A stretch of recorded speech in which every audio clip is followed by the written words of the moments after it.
Welcome to Capital One Bowl Mania. And welcome to the famous Idaho Potato Bowl as part of Capital One Bowl Mania. Here in the City of Trees, Boise, Idaho. Inside of Albertson Stadium, the famous Idaho Potato Bowl. Central Michigan, winners of 5 in a row, getting set to battle Wyoming out of the Mountain West. Great to have you with us, as always, alongside of Tom Ramsey. I am Roy Philpott. Alex Cordry joins us on the field in just a couple of minutes. And the big story, you heard the guys talk about it, the return of Josh Allen. He's back, he's healthy, and he's one of the best quarterbacks in the country. Well, without question, he's one of the best in the country. And I think his coach, Craig Bohl, said it best. What he's doing, Roy, he's stepping out and being unlike others in that fact that he's coming off an injury and he's electing to play in a bowl game, which I think is tremendous. His draft stock, I don't think, can go down a whole lot. He's had a tough year, as Jesse Palmer mentioned a moment ago. He hasn't had the weapons on offense around him. Primarily, the running game hasn't been where it was a year ago. Accuracy concerns? Maybe. I don't think so as much, because I think the great throws override any accuracy issues. And we saw him make some great throws this year, one in overtime against Hawaii and another against Boise State, back corner of the end zone, on the run. That one is a bit legendary. Now, Mel Kiper has him number 3 on his big board in terms of quarterbacks. At this point, the numbers not as good as a year ago when he had Brian Hill, the all-time leading rusher in Wyoming history, and also Tanner Gentry, one of the top wide receivers in school history for the Cowboys as well. Well, we're excited about Josh Allen, the head coach of the Cowboys. Craig Bohl is as well. He caught up with our Alex Cordry moments ago. Coach Bohl, your quarterback, Josh Allen, missed the last 2 regular season games with a right shoulder injury, but it was announced this week that he will play today. Coming off the injury, what are your expectations for him? Well, you know, Josh is a very capable player, more than capable. He can extend plays. He's been the leader of our football team all year long, and we certainly missed him the last couple games. So we appreciate his attitude of it, being a team player. He's got a lot on the line. I think he's got a bright future to play in the NFL, and yet he's chosen to complete his season, and that speaks volumes about, one, his competitive nature, and then how much he cares about this football team. You know, as a learned football coach, there was just certain throws that I saw him have. He had confidence, and he really had a great velocity on the football, and so it was great to see. I said I wanted to have an opportunity to coach him one more time. He wanted to have an opportunity to finish off his career here at the University of Wyoming. Coach, thanks so much. You bet. One more trip for Josh Allen. Should be a lot of fun. And don't sleep on Central Michigan as well. Tom, they've won their last 5 games. They have a lot of explosive weapons, especially on the offensive side of the ball. Well, Jonathan Ward, the running back, is an awfully explosive player. And, you know, I tell you what, they can open up the game early on with him with a little zone inside, some zone outside, and I tell you what Wyoming's going to do. They're going to try and stack the box against Jonathan Ward, so it should be interesting. But if he gets past that first level of defenders, Roy, he can take it the distance. More than 7 yards per touch his last 5 games. The stars are out tonight, however, including the GM of the Denver Broncos, John Elway. And he's here to see the star of the show for Wyoming, Josh Allen. What will he see? We're about to find out. Kickoff is up next. The famous Idaho Potato Bowl. Just about set, ready for kickoff. CMU's won its last 5. Cowboys come in at 7-5. Lost their last 2, but without the injured star quarterback Josh Allen, expectations are high for Craig Bohl and company here today. Well, snow in the area, expected to hit perhaps as we reach the second half. But chilly temperatures, as you would expect, as winter is just underway here in the Treasure Valley. Tom Ramsey, Roy Philpott, Alex Cordry. Snow coming. Where else would you rather be here than Boise, Idaho? Gotta love the flyover a few minutes ago. A little snow on the mountaintops. You've run those mountains, partner. I've seen you up on top of that. I've been up there. It's always impressive. Wyoming won the coin toss and has elected to receive the explosive one, Tyler Hall, with 2 touchdowns to his credit this year. Back deep to receive. And the famous Idaho Potato Bowl is underway. Hall from his 8 with a running lane. And across the 45, outstanding field position for the brown and gold after a 38-yard return. Well, we thought special teams might have a factor, and they might factor in early. Right there, that's a wonderful kick return by Wyoming.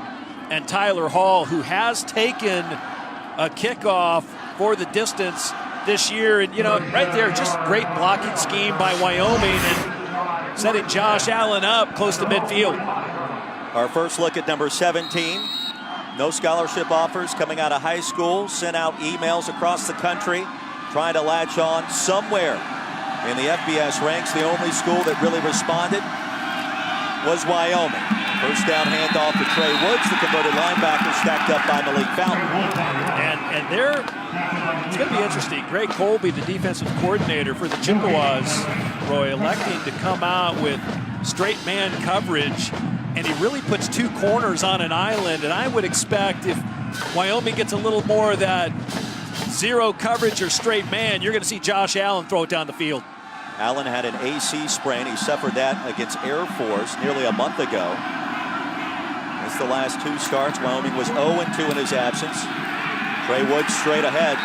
Fountain again with the hit. 3rd and long upcoming after a gain of a yard. Well, how bad has Wyoming been rushing the ball this year? They're 118th in the country, about 108 yards a game. And the biggest reason, Brian Hill, their all-time career rusher, of course, opted to go pro after the end of last year, and they have missed his production.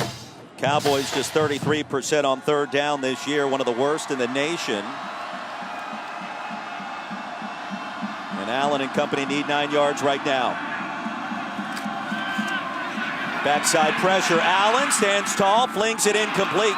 And a dangerous pass after the pressure by Joe Osman, one of the top pass rushers in the MAC this year, and it's 3 and out for the Pokes.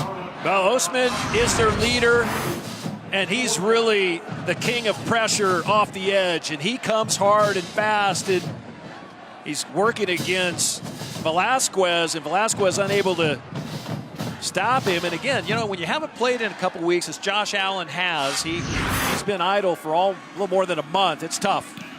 Zaleski punts it away. Chapman will get out of the way for CMU. And a Cowboys bounce will stop it dead inside the 5. So a punt of 51 yards, and the Chippewas, Tom, will be backed up on their first possession of the afternoon. Well, and while Wyoming didn't do much on offense there, what they did do, they had 2 good special teams plays. Shane Morris, the quarterback for CMU, the transfer from Michigan. Been throwing a hot football the last 5 ball games, Tom. 14 touchdowns, just 2 picks. Is a streaky player, but has certainly brought some consistency the second half of the season and a couple of comeback wins for the Chippewas. One of the top backs in the MAC will flank him to the right. And that's Jonathan Ward on first down. Nowhere to run, corralled quickly. Robert Priester stepped to the line from his cornerback position. Well, in this defense of Scotty Hazelton's, the corners will look in here, Roy. And what it ends up being, Robert Priester lines up off the edge. He's the corner, and he just comes in. He just recognizes run, and he becomes really kind of a free release guy on defense, and he's able to make the stop in the backfield. And boy, I tell you what, that's a tough way to start if you're the Chippewas. He'll lose 3 on first down. There's Ward with a crease, and there's Ward near side. Jonathan Ward shoved out near the first down marker. We'll check the spot, but a quality pickup on 2nd and long. Yeah, Ward with great explosiveness. I love his vision. When you watch him on film, he runs really, really hard. And the fact of the matter is he's really fast. Just a sophomore. If you talk to the folks around the CMU program, they believe he's got next level potential. And he's got a nice edge to him, Tom. I think that it's a quality weapon to have in the MAC the next couple of seasons. On first down, they'll give him 13 on the pickup. Morris flings it out of bounds, sensing pressure. He got rid of it in a hurry. Wingert. Johanna Gaffon coming from his tackle position, putting a lot of pressure that time into the face of Shane Morris. And Roy, it's just awfully tough to play with a big 300-pounder in your face. And Central Michigan, what they don't do, they never huddle up. They'll use tempo and at times slow it down, but they'll do it all without a huddle. These two programs have turned people over more than any other two teams in the country. Pitch and cat, there's Corey Willis, wearing number 21 today in honor of his fallen teammate Derek Nash. Flag on the field as Crawl brought him down.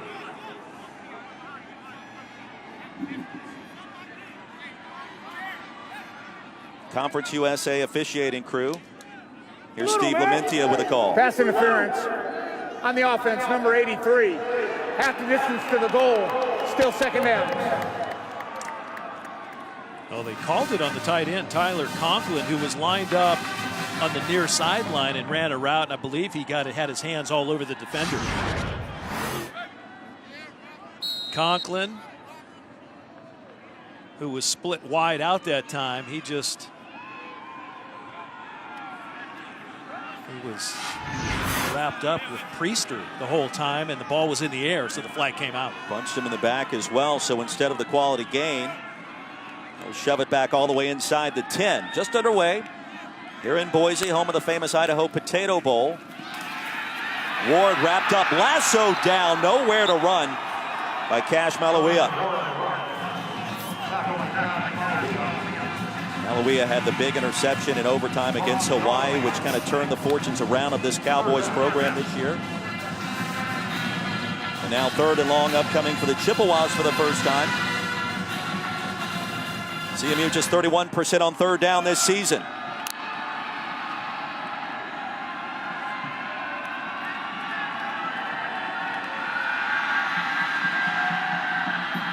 After a 3-and-out by the Pokes.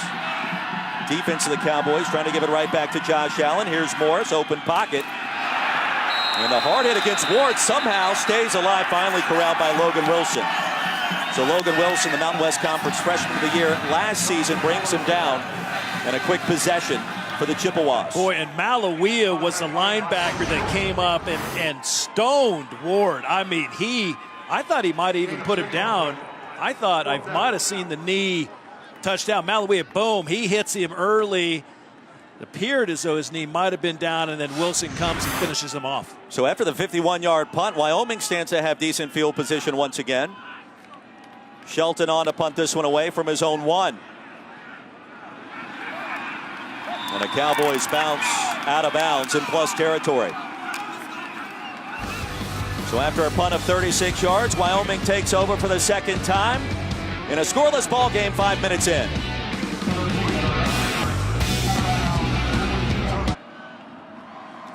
Second possession of the afternoon for Wyoming. First pass for Josh Allen. Conway grabs it and brought down just short of the 40-yard line. A gain of 5. Sean Bunning in coverage. Everybody wants to see the arm strength to see if he's fully recovered from that AC sprain. Allen thought to be a top 10 pick in next April's NFL draft if he decides to officially come out. And most people, including both Tom and I and Alex, think that he will. I would think so. And right there, the arm strength looks plenty good on that last throw. Second down and 5. Kellen Overstreet checks in. 29 in Brown. And we're out quickly by Malik Fountain, who has 3 stops in the first 2 possessions. Well, and here's what the Chippewa defense knows, Roy. They know that Allen is coming off a shoulder strain, injury, and he's not going to be a force in the run game as he normally would be. And I think you can kind of stack the box a little bit, look for the Wyoming run, although now 3rd down and 5, you have ample opportunity to spin the ball down the field, and I expect if it's not there, Josh Allen can use his legs to get the first down. On 3rd down, Allen flings it, caught. That'll move the chains. Price has it. James Price ushered out by Sean Bunting. Missed the first 3 games this year with a collarbone break, now healthy.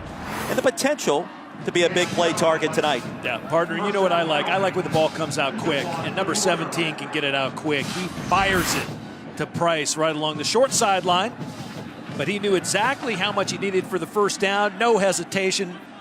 Triggers out, ball's gone. 7 in the box for CMU. There's Conway in motion. Overstreet straight ahead. He'll move the chains yet again, short of the 20-yard line, a gain of 11. Well, and Overstreet's coming off a career game. He had a 100-yarder 139 yards against San Jose State. That was a loss, and that really, I think, showed how much they missed Josh Allen in that final game. And Overstreet, though, he's been gaining consistency the second half of the season. Really came out against the Colorado State Rams earlier this year.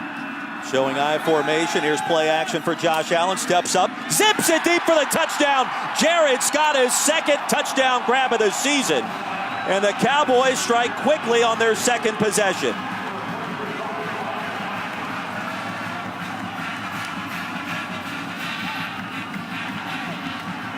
Well, Roy, if there was ever any question about the arm strength, about the timing, about the toughness of Josh Allen, I think it's answered right in this play.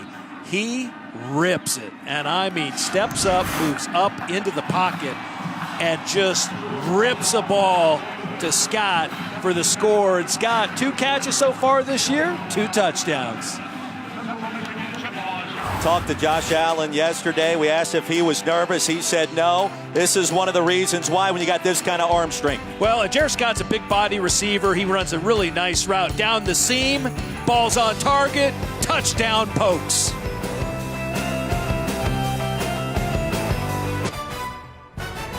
The famous Idaho Potato Bowl, brought to you by Famous Idaho Potatoes. Always look for the Grown in Idaho seal. And Land Rover, above and beyond.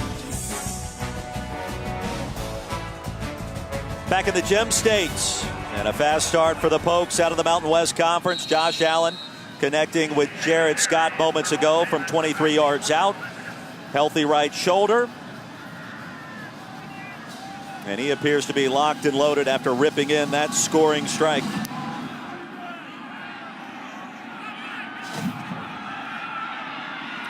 From inside the 5, little shake and bake. Quickly brought down just past the 20. Well, you love this zip. It's not rocket science, it's football. If you can throw it hard, you got a chance. Well, maybe what Coach Craig Bohl was talking about, he saw Josh Allen throw this ball in practice, and he knew his quarterback was ready, because this is that's just a rocket throw right there, Roy. That is just a frozen rope that came out of his hand. And imagine there's a few NFL general managers going, yeah, we like that throw. Alex, it looked as if Josh Allen was pretty pleased with himself after that second possession. Yeah, Roy, you can say that again. You mentioned how he looks locked and loaded. He came off the field hugging some of his coaches, high-fiving all of his teammates, really firing up this Wyoming bench and telling everyone, let's go.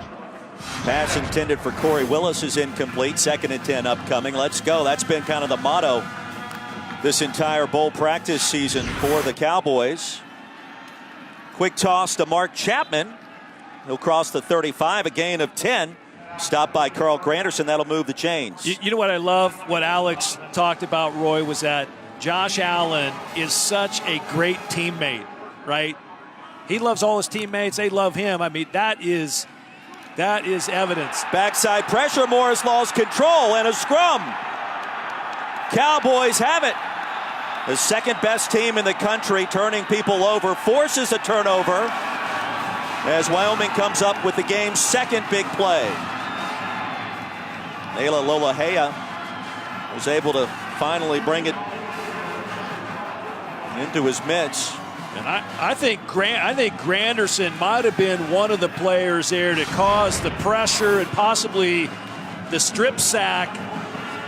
The ball somehow comes out of Shane Morris's hands, and the pocket just collapses. Lolaheo came from the backside, then Granderson almost got it. Boy, and that gives the offense great field position.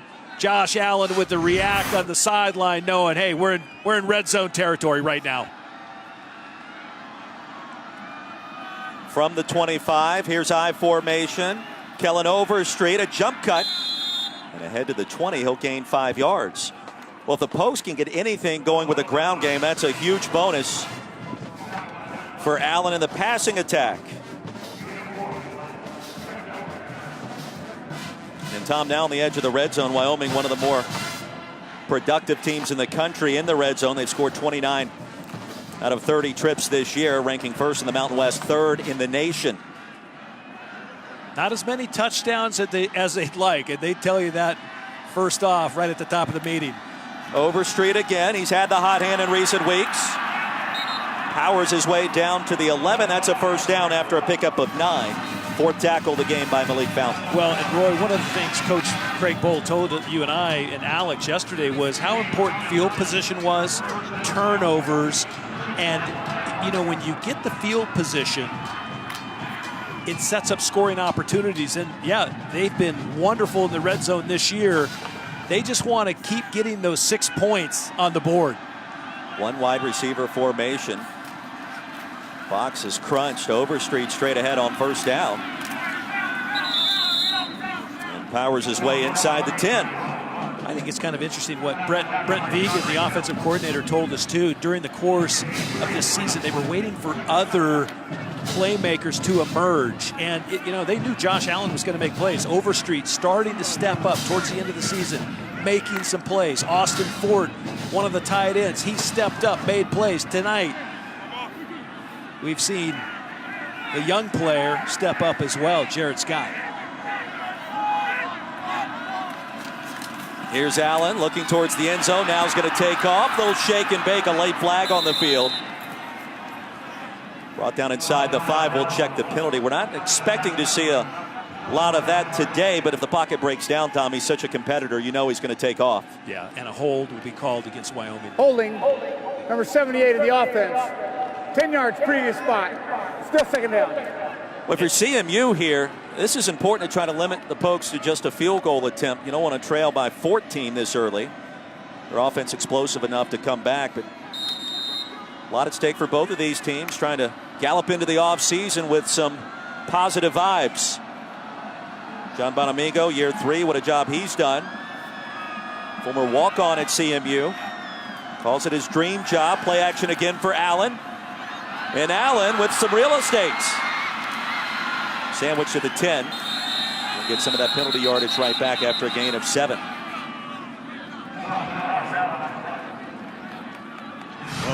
We thought we'd see Josh Allen move around a little bit. He's such a competitor, Roy. When the pocket breaks down, the play disappears. That's what he's able to do. Extend the play, keep the eyes up the field.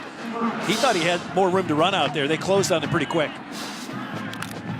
Cowboys need to reach inside the 1 to keep this possession alive and avoid the field goal attempt from Cooper Roth. Nico Evans checks in, 22 in brown and gold. Cowboys 1 of 2 on third down. Allen flush. Keeps the play alive. Zips it to the end zone for the touchdown. Austin Conway had it. And from 11 yards out, Allen converts again.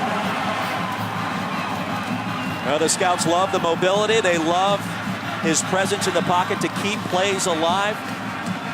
And when you got that kind of arm strength at 6'5", 240, the rest a lot of times will take care of itself. Yeah, and it was remarkable how he worked all the way across the formation and went through his progressions. He looked left. They tried to get a corner route. Austin came free, pressured him, and then it's just Allen being Allen and flushing to the right and throwing another dart for a touchdown. We talked with Craig Bohl yesterday. There was a lot of comparisons about Carson Wentz, maybe Ben Roethlisberger. Josh Allen is his own man at 6'5", 240. Cannon for an arm and 2 touchdown passes already today.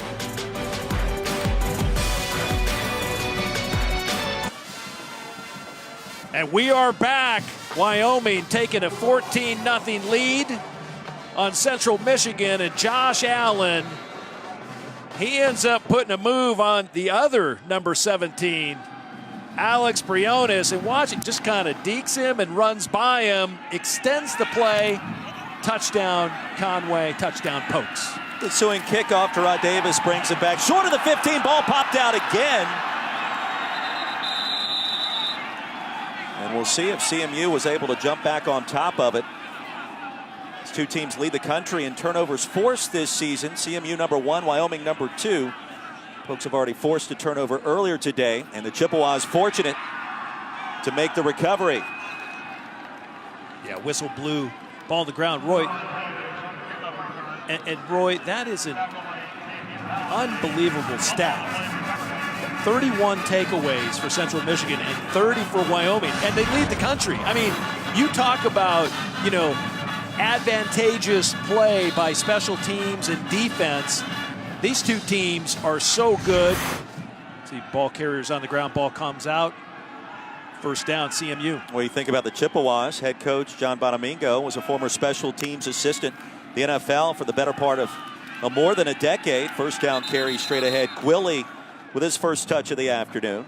Yeah, I love talking to Bonamingo. 16 years in the NFL, trained by some of the best. Frank Gantz, Jim Caldwell with the Lions, Tom Coughlin.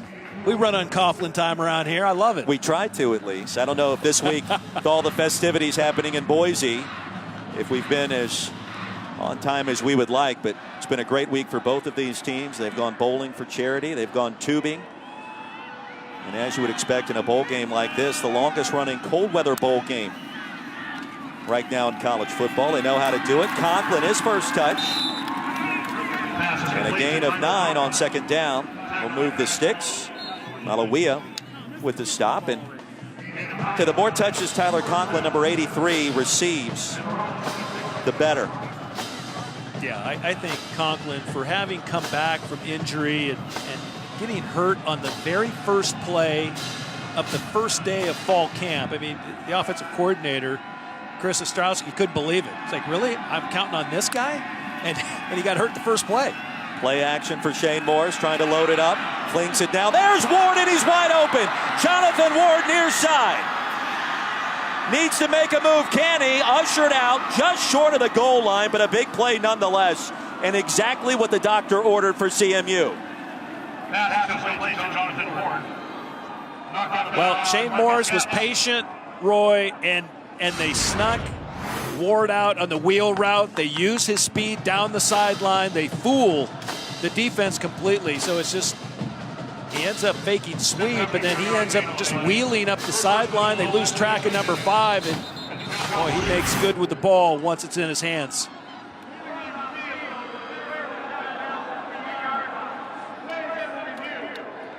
So after a gain of 72 yards, longest of the afternoon, send this to the replay booth, and Randy Smith get a chance to look this one over. And you know by now, this late in the year, indisputable video evidence is what they're looking for. Was Ward able to stay in bounds? Upon the initial glance, it looked as if he was not, as Epps shoved him out just short of the goal line, and he hit the pylon, but I think at that point he'd already stepped out of bounds. One more look.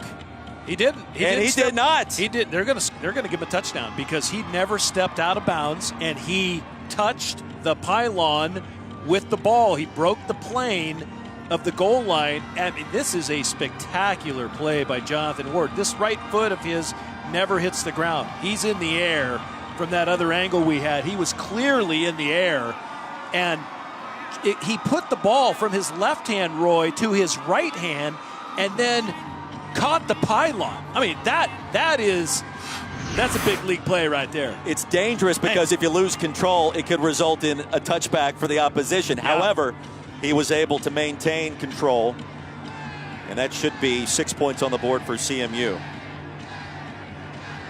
And we've seen a little bit of everything this year. I don't know that we've seen a touchdown quite like that.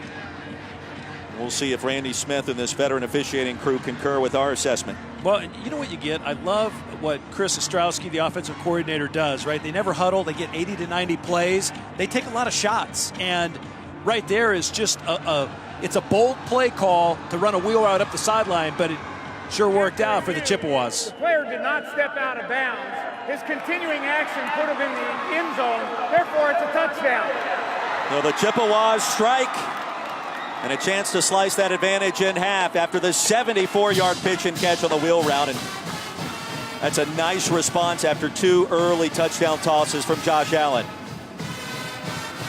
Yeah, and it's against a Wyoming defense that only allows less than 18 points a game, 13th in the country. They don't get fooled often. Michael Armstrong, the graduate transfer from SMU, with the extra point try. On the way and good. 21 points on the board between these two teams. Nearly 12 minutes into our first quarter. The famous Idaho Potato Bowl. We thought this one would be competitive, and thus far it has been. Well, 'tis the season for bowl games. We've got 3 more coming your way on Saturday, right here on ESPN. First at noon Eastern, Texas Tech and USF in the Birmingham Bowl. Then headed your way at 3:30, the San Diego State Aztecs square off against the Black Knights of Army in the Lockheed Martin Armed Forces Bowl. And then at 7 o'clock Eastern, 4 Pacific, App State and the Fighting Coach Satterfields will battle Toledo, the MAC champs, at 11 and 2. All 3 games are available on the ESPN app. 'Tis the season, fun matchups, and a chance after 15 practice sessions to springboard into next year. That's what it's all about. Not to mention the good times on the road for all of these teams, which to a man, to a player, Tom, to a coach, we hear it so often over the years. That bowl game was one of the best weeks of my entire life. It really means a lot, especially to 2 programs like Wyoming and CMU. Well said. And talking to Craig Bohl yesterday, who is on the NCAA competition committee, and they talk about the bowls and they talk about the importance of bowls and for the student athlete and for the communities in which are the game hosts. And Roy, it couldn't be healthier and it couldn't be better for college athletics. Hall from his 12, ahead to the 35. Third possession of the afternoon coming up for the Pokes after a 23-yard return. John Bonamingo, year number 3. Craig Bohl, year number 4, the Mountain West Conference Coach of the Year a season ago as Wyoming played the Mountain West Conference Championship game. 2 hard-nosed, fundamentally sound guys that have brought a lot to these respective institutions. And CMU's won their last 5 games. They have been red hot, and Craig Bohl is building Wyoming in the right way for the long term. It's not just a flash in the pan type of season with their success the last 2 years. Well, the key word there was fundamentals. They are both fundamentally sound, really good staffs on respective sides of the ball, and they get after it, and they get it done. Josh Allen on first down. Handed off to Trey Woods. Gain of 2 yards. Josh Cox the initial contact. Well, Josh Cox, a leading tackler for this Chippewa defense. He also leads the team in interceptions. But Josh Cox, you know what they like to do is play their safeties close to the ball, so they really factor in the run game. And you know, if you got safeties flying up into the ball, you got 8- and 9-man fronts. Chippewas had a chance to win their division in the MAC late in the season. Toledo had other ideas after a 20-point win against CMU. Second down carry by Trey Woods will make it 3rd and 3. And Roy, I just think 3rd and 3s are the most crucial down in football. Really? So far, Wyoming, 2 of 3 on 3rd down, but these are the ones that you kind of win or lose the game on 3rd and 3s, because 3rd and 3, yeah, you should get it. It's a run or a pass, right? I mean, they're lined up in a passing formation. I think they're going to run draw, but you got to convert them, control the clock. On 3rd down, Allen fires it. Caught a one-handed grab right before he danced out of bounds by Austin Conway. His 2nd catch. Gain of 13. That'll keep the drive alive. Well, there's a player that has been trying to emerge all year. Austin Conway has battled injuries. Took a couple days off here during bowl practice, but boy, he stabs it one-handed. That's a pretty catch right there. But again, ball's out fast. Completion of 13 yards and a Pokes first down. Conway, a former basketball player at Wyoming, was a point guard. He redshirted his season for the Pokes. Allen has completed 5 in a row, looking for number 6. Loads it up deep towards the end zone. Passes caught for the touchdown. C.J. Johnson has it. And the Cowboys strike again, and Josh Allen is 100% healthy today.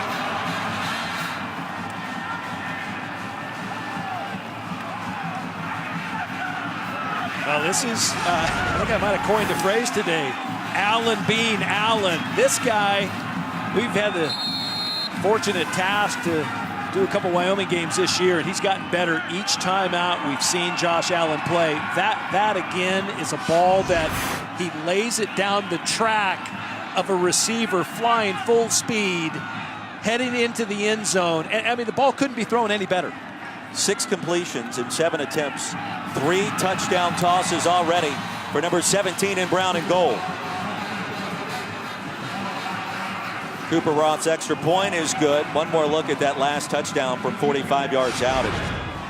It's a thing of beauty as he just laid it right there in the midst of Johnson for his 7th touchdown reception of the year. Well, and Roy, you see C.J. Johnson, he's up top of the screen, running down the track, and you see him readjust one time, and he's able to get his eyes on the ball, but the ball is thrown so far out in front of C.J. Johnson, he's the only person that's going to get to the ball, and he's running flat out full speed. But for Josh Allen to throw that ball on track,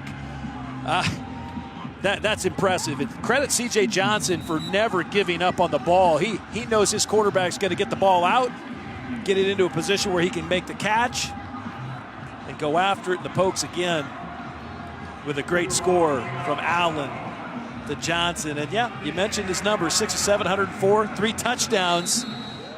I'd say he's on fire. You think about the quarterbacks that should be available in next April's NFL draft in the first round. Mel Kiper, Todd McShay will tell you at least 3, maybe 4 or 5 could be selected in the first round this year. Allen physically stacks up very well with any of the other potential candidates, including Sam Darnold, Josh Rosen, Baker Mayfield, and others. And a lot of people would tell you, Tom, you've been banging the drum all year long. Physically, Allen may be better than all of them. Back on the return, number 19. Davis brings half the distance. Head to the 20 First for the down. penalty. We'll bring him back. So let's see if the Chippewas have another response. And the 3 quarterbacks you mentioned, Roy, I think Josh Allen, Josh Rosen, and Sam Darnold are 3 of the first 5 draft picks in the NFL. Now, Allen came into this game rated a little lower, in the top 10. I still believe Josh Allen will be the #1 pick in the NFL draft come spring. The #1 pick, not just the first quarterback taken. #1 overall. Bold statement, certainly showing the part here this afternoon with Tom Ramsey, Roy Philpott, Alex Cordry on the field. First down carry straight ahead for a short gain of just 3. And I'll give you my reasoning on that. He's playing in a system that Craig Bohl had at North Dakota State, and they had Carson Wentz. So you see, look at my comparison. Josh Allen, Darnold, Rosen, they each do wonderful things well. Allen's numbers, of course, offset this year. Not as many weapons, but if you combine their 2-year numbers together and look at it over a body of work, you see spectacular plays by all 3 quarterbacks, and they've led their teams to a lot of wins. Missile fired by Morris. Ball comes out late after the catch. Cowboys think they have it. Let's check the spot, and they do. Marcus Epps got in there, Tom, in the second turnover forced by this Cowboys defense, and another big play in favor of the brown and gold. Conklin lost control of it. He took quite a hit there. Yeah, Conklin, he drew a crowd immediately, and they're getting their hands on the ball, stripping it. Boy, Priester came in from the backside. #2, the corner, who's having himself a nice game, and he really just whacked at the ball. The ball came out. Watch Priester come from the backside of Conklin and just rake the ball, and it comes out. Epps right on top of it. Overstreet, the lone running back. Inside give. The far side run by Drew Van Manen. Nice pickup and a nice play call by Brent Vigen. Yeah, and I love the story of Drew Van Manen. Walk on, coming up from Denver, ends up earning a scholarship, becoming a captain. He really represents Wyoming football. That man right there, Josh Allen, representing the Pokes too today. 21-7.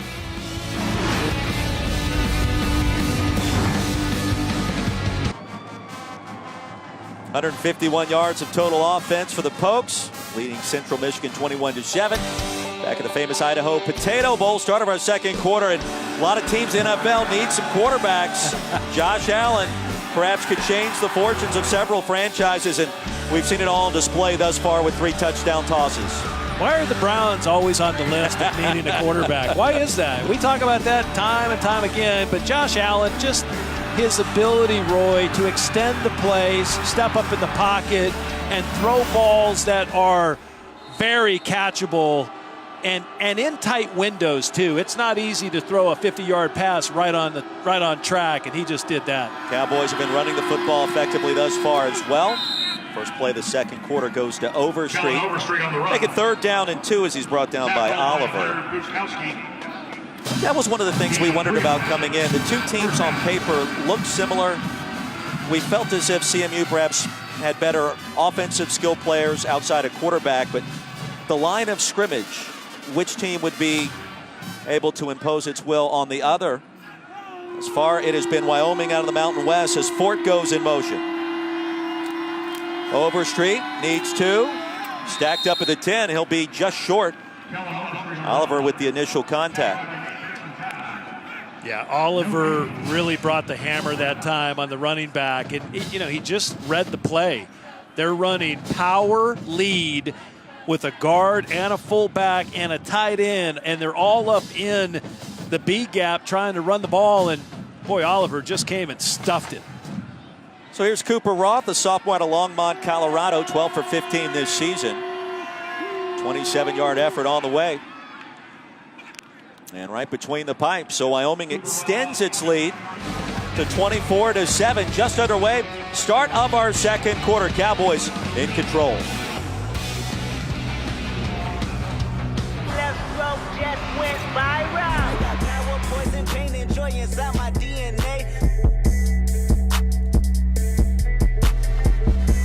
College football playoffs going to be here before you know it. Kendrick Lamar at halftime of the championship game down in the ATL. And what a sight it will be. Here in Boise, the famous Idaho Potato Bowl, 24-7. Cowboys off and running. Fast start by Josh Allen. Tom Ramsey, Roy Philpott, Alex Cordry here in the City of Trees. It's been a fantastic week for both of these teams. And tell you what, a gut check time right now for CMU. Chippewas need to find the end zone again after all this pressure being put on by the Pokes offense. Gerard Davis will let it bounce through the end zone. The Chippewas this year, they come into this game having won their last 5 contests. Red hot in the MAC, a couple of comeback wins, dominant defensively. And that 8-4 mark, very impressive. 5-game streak, longest since 2009. John Bonamingo has done a tremendous job building his brand. And the Chippewas aren't going anywhere as well. Much in the same vein as Craig Bohl in Laramie with the Cowboys. Well, they've done a nice job. Shane Morris, think about this. Grad transfer coming over from Michigan. And Shane Morris had to play under 2 different head coaches and several different offensive coordinators. Of course, Brady Hoke and Jim Harbaugh was his coaches. Inside give, head to the 31. That's a gain of 6. Gafon with a stop. The quality pickup for Romello Ross on first down. And just going back to Morris for a moment, you kind of wish he had more time in the system, right? It's kind of a one-time guy, but still, he's done some really good things in their program. He's emerged as a leader on the team, and really leadership is at the core of what Bonamingo wants to get done. He was a former 5-star quarterback. Conklin on the back shoulder toss is incomplete. Tyler Hall in coverage and did an outstanding job. But Morris was an elite quarterback in high school, signed with Michigan, really didn't play a bunch. First under Brady Hoke, then Jim Harbaugh. Last 3 years, hasn't really seen the field before this season. And Tom, to your point, 26 touchdown strikes, led the MAC. So he's had some good, some bad with the interceptions, but now it's on his shoulders to bring the Chippewas back here in the Gem State. Well, he's a smart, heady player. He knows where to go with the ball. And, if they protect him and give him time, he can do some damage against the defense. Waiting for Conklin to pop open. He does. Pass was bobbled. He'll be about a yard short of the first down with Priester in coverage. They're going to call, I believe, okay, now it's 4th down. I thought I saw the referee signal for a first down. They're going to have to punt it away, Roy. And that's the mistake on the receiver, Conklin, that time. Chippewas 47% on 4th down this year, and they're going to go for it from their own 34. Ross in the backfield gets the deep handoff, and Ross keep the drive alive, head across the 35. That is a risky play call this early in the game. Really risky, and I was still focused on Conklin coming up short, not getting to the necessary yardage marker, but that's good hard running by Ross. He lowers his shoulder. They get a nice block by Conklin. You were stunned by that sequence right there, weren't you? I was stunned. Well, I saw him coming off, and then I thought I saw half of Wyoming's punt return team coming on the field, and they retreated quickly. Bonamigo rolls the dice on the speed sweep on the flip. There's Mark Chapman. And nothing going on after the 1 yard pickup. Well, that speed sweep, that's one of your more favorite plays. Well, it's the jet sweep action, but technically it's a pass, and our ongoing season debate continues. And they run that nice little shuttle pass, yes. and it gets into, yeah, and it's just right. That was a little bit of a flip pass, I will say that. And it counts as a pass because the ball is going forward from the quarterback to the ball carrier, or the receiver, I should say, that's speeding by. The speed sweep. Here's Ross. Play action. Morris will keep it. And on the pump fake, tripped up crossing the 40. Make it third down and about 5. Malululu brought him down after the 4 yard gain. Well, and Roy, that time they were looking for Jonathan Ward again on the far side on a wheel route. And we have a player down for Wyoming. Adam Pillapil, the injured Cowboy. 2 pokes on the turf. Pillapil's 45 in brown and gold. And Gaffon gets up. Appears to be okay. Well, timeout on the field as we step aside here in Boise.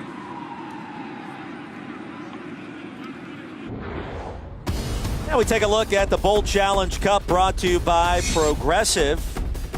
Keeping track of all the conferences and how they stack up thus far. And just starting to get into some of the Power 5 programs for the Sun Belt. Off to a 2-1 start. CUSA sitting there at 4-4. Adam Pillapil helped off moments ago. Appears to be okay. An important third down coming up for the Chippewas. Trailing 24-7. Morris loads it up. The pass is incomplete. Heavy pressure as the pocket collapsed. Ball was tipped at the line, and now 0 for 3 on third down for the Chippewas. Well, Scotty Hazelton, the defensive coordinator that time, bringing a ton of pressure up inside on the A-gaps and off the edge as well. And Shane Morris just unable to do anything with the ball. Conway back deep to receive this Jack Sheldon punt. 43 yards per attempt. A 33-yarder his first effort. As he spins it to number 25 in brown and gold, and Austin Conway. Quickly corralled, crossing the 25. 7-yard return after the 39-yard boot. The Cowboys this year, 7-5 coming into this game, and Pokes have been led by their defense, forcing 30 turnovers, 2 more today. And of course, the big injury to Josh Allen kind of dampened things in the spirits of the program. Late in the year, he missed the last 2.5 games. But Allen now healthy has meant a lot to the Cowboys so far today. Well, consider where they were. When Josh Allen got hurt, Roy, they were 7-3. They won at the Air Force Academy, which got them to that mark, and they were rolling. And then once Josh Allen got hurt, boy, they became a different team. Very conservative on offense, and Nick Smith just unable to get them untracked. And again, without a run game, it was awfully hard to move the ball. Trey Woods, the converted linebacker, across the 30. A 5-yard gain on first down. And for the Chippewas, this defense, which has led the country in turnovers forced, Tom, they need one in the worst way now with just over 10 minutes remaining in the first half. Secondary's been very strong this year. Amari Coleman, number 7 for the Chips, has got all kinds of NFL potential, but we've yet to call his name tonight. Well, and they know their back's up against the wall. The defense knows they have to make a play here. Allen out of the shotgun. After faking the handoff, Johnson grabs it just before diving out of bounds. Darwin Kelly in coverage. be about a half yard short of the first down. Well, and I loved what Greg Colby, the defensive coordinator for the Chippewas, told us yesterday. He just said, I trust our defense. Our defensive secondary is the strength of our defense. I have implicit trust with our defensive backs. And I thought, wow, man, when a coach has that kind of trust, that's fantastic. Allen straight ahead, and a punishing run yields a first down. Allen's completed his last 7 passing attempts. And so far, the decision to play in the famous Idaho Potato Bowl is going very well for number 17. Pokes now 4 of 6 on third down. Good field position once again already. Stake to this 17-point advantage. Well, and bowl games are important, Roy. When you consider, and I love the fact he played. I think in terms of character, the kind of guy you want on your team, number 17, put a big circle around him. Allen again looking to toss it deep, loads it up, fires a pass. It's incomplete. Looking for James Price, Sean Bunning had him blanketed. Don't forget the ESPN app is a fan's best friend this bowl season. You can stream every ESPN and ABC college football game live at home or, of course, on the go. Plus access to scores, news, and highlights for all the bowl games. Download the ESPN app. Start streaming today. We'll be doing that on our flight home tomorrow, which is always a lot of fun to see which teams show up and which teams perhaps are just feeling good about what they've already accomplished. And thus far, Wyoming has showed up in a very large way. Overstreet upended on second down. Leak Fountain, the hard collision. Well, we know one thing. There's no beach in Boise. We do know that, yes. We have found that out. We did look around a little bit. But they expect the snow fly by the end of today's game, too. It's kind of interesting. I think it's snowing probably about a mile away from us right now up on the mountain. Alex has more on Josh Allen. Alex, on third down, what do you have? Well, Tom just talked about Josh Allen's character, but for his teammates, the fact that Allen played in this game meant a lot to them, too. One of them said, knowing that I get to battle with him one more time, Drew Van Manen said to be in the huddle with him, it's just really exciting. Not to mention, he says he can talk about Allen for hours. He says that Allen just cares about every single person on the team. He's outgoing, and there's never a dull moment for him. 10-yard penalty, still third down. Gavin Rush, Penalty is declined. the guilty party Fourth on down. third down. And he calls his teammates his brothers. That's the one thing I really loved reading this week, that when he talks about Drew Van Manen or Trey Woods or Kellen Overstreet or Austin Conway, he refers to them as brothers. And it means a little bit more for Allen because he didn't get any scholarships coming out of high school. And Wyoming took a chance. Tell you what, it's paid off for both parties. Second punt of the afternoon as Tim Zaleski checks back in. A big stop for the Chippewas, trying to scratch and claw their way back in it. The famous Idaho Potato Bowl. Inside the 20. And nowhere to run. Flag on the field at the 14. We'll check the penalty when we return.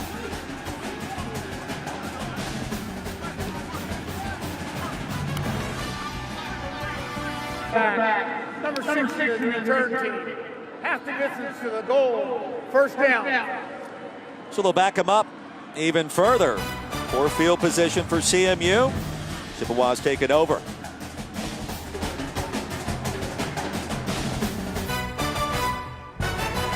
The famous Idaho Potato Bowl, brought to you by the Capital One Venture Card.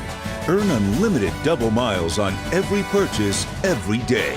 What's in your wallet? Welcome back, where the Cowboys lead CMU 24-7. Josh Allen just coming out of the trainer's tent. They were checking out his right foot and right knee. He took off his cleat, but good news is he put shoes back on, came right out of the tent, and trainers gave him a thumbs up. Roy, Tom? Good stuff, Alex. A lot of people holding their breath there during that commercial break. CMU fans hoping their offense can catch fire on first down. A dangerous toss, nearly picked off. Trying to spot Conklin. The flag will be thrown near the 22. We'll check the penalty. There was contact. Now, really the only sign of life for this offense, the wheel route to Ward. On the defense, number 9. 15-yard penalty. Automatic first down. That resulted in a 74-yard touchdown pass. Tyler Hall interfered with that last pass. Tom, what do you do if you're CMU? I think you keep throwing the ball and target Tyler Conklin. I had my binoculars on Conklin just a moment ago, Roy, and Tyler Hall, I thought, had great coverage. He had great leverage on Conklin that time. But Conklin's a big body guy. You got to keep going his way. Willis in motion after the first down. Jonathan Ward stacked up, driven backwards by a trio of Cowboys. Carl Granderson got there, along with Garrett Crawl. Well, and here's what I know right now. Running against the Wyoming defense is tough sledding because they're stacking 8 guys in the box. They're committed to making Shane Morris throw the ball today. And that, what do? You find your underneath guys. You run some crossing routes. Conklin up towards the top of the screen in the slot. I think he becomes the X factor for the CMU offense. Halfway through our second quarter, Chippewas with just 13 yards on the ground thus far. Here's Morris back to pass as the pocket collapses. Spot Ward for a nice pickup. So third down and manageable upcoming as Hall ushered him out. Well, the other guy I like that has 2 catches so far is Mark Chapman, number 3. He reminds me a little bit of an old Kent State player by the name of Julian Edelman. Oh, wow. Yeah. Mark Chapman is an elusive guy, great athlete, game-breaking kind of player. You're 2 for 2 on bold predictions so far today, my friend. Chapman may have a chance to play at the next level. The senior from Michigan, 72 players, make it 71. The CMU roster from the great state of Michigan. Morris with a pocket. Pass is picked off by Andrew Wingert. Andrew Wingert, his 5th interception of the season. After Morris airmailed it, Wingert has scored it out of bounds inside the 30. 3 turnovers now for CMU. And the Cowboys flexing their muscle here in Boise. Well, they talked to us, the Chippewas did, about identifying the Wyoming defense and finding out where number 28 is. Well, right here, Shane Morris, this is just one that Pete pulled the string. It got away from him, and he's been guilty of making one bad throw a game. And right there, that was the bad one. You don't want to turn it over that easily to Andrew Wingert, and Wingert is a top player for that tough Wyoming defense. Allen back on the field, 3rd time today. Pokes have started inside the 30. On the reverse to C.J. Johnson, already has scored a touchdown. And Johnson shoved out at the 12. And how about Josh Allen springing Johnson loose with a block? This kid will do it all, even perhaps with an injured shoulder in the AC sprain.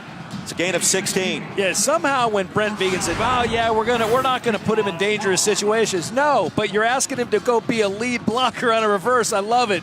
Allen kind of lets the defensive end lulled to sleep, and then he's out on the corner throwing a cut block, and Johnson, while he didn't get him down, he made him miss, and C.J. Johnson ran right by him with a nice gain. Play calling continues to be creative for the Cowboys. Allen looking towards the end zone and brought down short. Joe Osman leads the team in sacks this year. That's his 13th of the season. Osman just keeps coming. He's relentless, and he really is kind of the lifeblood of that defense where they're looking to him to make plays. He just stepped up and made one. And Roy, I said a moment ago, their back's against the wall a little bit. They have to get another stop here and keep Wyoming off the board. Loss of 3, first sack of the game for CMU. Chippewas need a stop right here and right now, trailing by 17. Allen off the pump fake. And that one out of bounds. He was looking for his fullback out in the flats, nothing doing. Good coverage. Yeah, I thought they tried to run a little bit of a slow screen there. It never quite developed. It went into the short sideline. And it just looked like the 405 freeway in L.A. on a Friday. It was just a traffic jam that you can't get out of, and Allen did the right thing. He threw it away. You don't see a lot of that here in Boise. 4 of 7 on 3rd down are the Pokes. They need 13 here. It's our third trip here, the City of Trees this year, and it gets better each and every time. What a wonderful bowl, a wonderful location. Allen surveying, Allen pressured, escapes. Allen stays alive finally. Driven out of the 10. No flag after the 5-yard pickup. That was Darwin Kelly. Finally ended with madness that time. Field goal unit trotting on the field. You know what the scouts love about this guy? It's his strength, and you know, not only arm strength, but his leg strength, because he stands in the pocket. He's shedding 250-pound guys, Roy. He's kind of tossing guys that if you and I saw these guys on the street, you'd say, oh man, I don't want to be near that guy, and he tries to make something happen. I love when he extends the play. Cooper Roth from 28. 13 for 16 this year, and he stays perfect today. Now 2 for 2. And the Pokes lead extended to 20. Under 5 to play in the first half here in Idaho.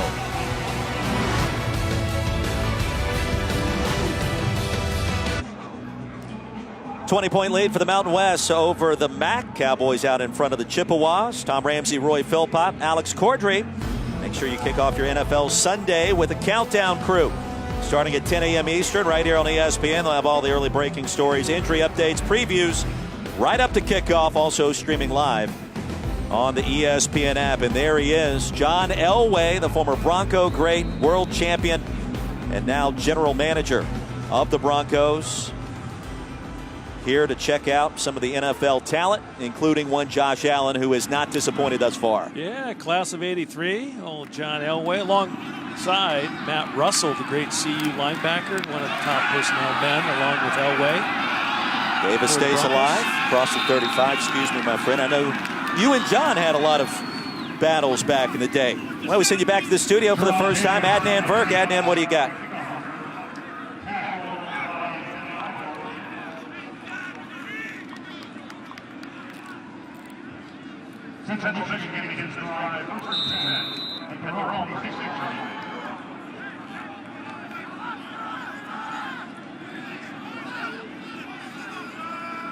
All right, Adnan, the A-team back in Bristol today. We appreciate that. I thought Galloway and Palmer were all over it leading into our broadcast, talking about just how Allen looks on film when healthy. The numbers certainly don't support a first-round draft pick, but the size, the arm strength, and what he's done in his career certainly do. Best start of the day in terms of field position for the Chippewas. That's what John Elway's got to figure out.